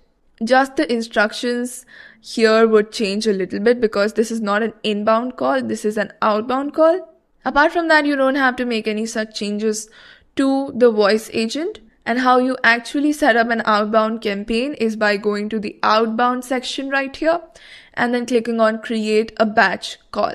Select telephony. Give your batch a name. So let's say test outreach. Select the phone number from which you want to call them. A ringing timeout means the maximum duration an incoming telephone call will ring on the customer's device. Then you can set up the concurrency level. So in this case, let's say you set it up as 10. Then the batch call is going to call 10 people each time it runs. You can also leave it to auto. Then we have to select the voice agent, which is going to speak when the other person picks up the call. You can select the branch. We just have main. And now comes the part where you have to upload a list of people to call. And that is exactly what an outbound batch call is. So first, I would recommend you download this template. And this is how the template looks like. And the reason why I asked you to download it is because of the headers. We want them to be the same. So here you will have to put the people's phone number you want to call. Then you can specify the language. You can specify the voice ID if needed. If not, you can leave it. It will choose the default one. Same thing with the first message and the prompt. There is no need to fill these out, okay? The only thing that you should fill out each time is the phone number. And any of the other columns are going to be passed as dynamic variables. So let's say that you don't want to pass any of these, okay? You just want to go with the default. Then you can delete those. And let's say you have other information like their name or perhaps their role, whatever. Then you can add that as well. So you can put their names here. And in your prompt, you can add this as a dynamic variable. So right here in the first message, I could say something like name.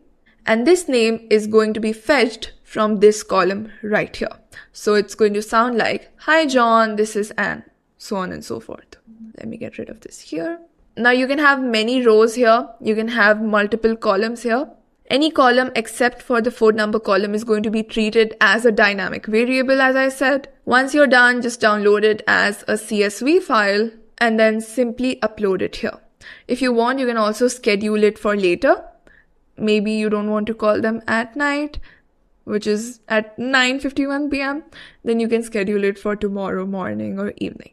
And that's it. You can submit a batch call. It's going to call them one by one, keeping the concurrency in mind, and you will get the results. The setup for both the inbound agent and the outbound agent is the same. The only things that could vary a little bit are the prompting techniques, and then you just have to set up a batch call right here.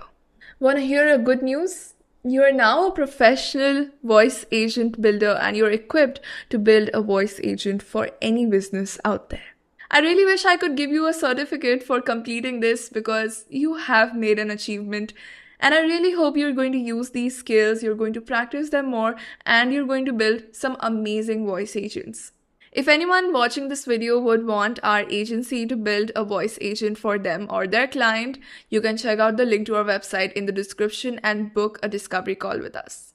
We can help you with any kind of voice agent, from a basic level to a highly complex, complicated voice agent that connects to external systems. If anyone watching this video would like to get on a one-on-one call with me for any technical help, for learning something, then you can check out the link to my consultation calendar in the description. A lot of efforts have been put into this course. If you would like to say a thank you to me maybe, then please like the video and subscribe to the channel and let me know in the comments. Don't forget to subscribe to the channel if you want to keep seeing more content like this in the future. If possible, do hype the video. And not to forget the prompt that I have used. Anything that I feel would be helpful for you, I will link it in the description so that you can easily access it and you can easily build and learn. So just don't stop by watching this video, go and build. You will find the link to ElevenLabs in the description. Don't forget to use that link. If you want to connect with me personally, don't forget to send me a connection request on LinkedIn, link in the description, and do follow me on X for some more exclusive content. I will meet you in the next video. Till then, bye.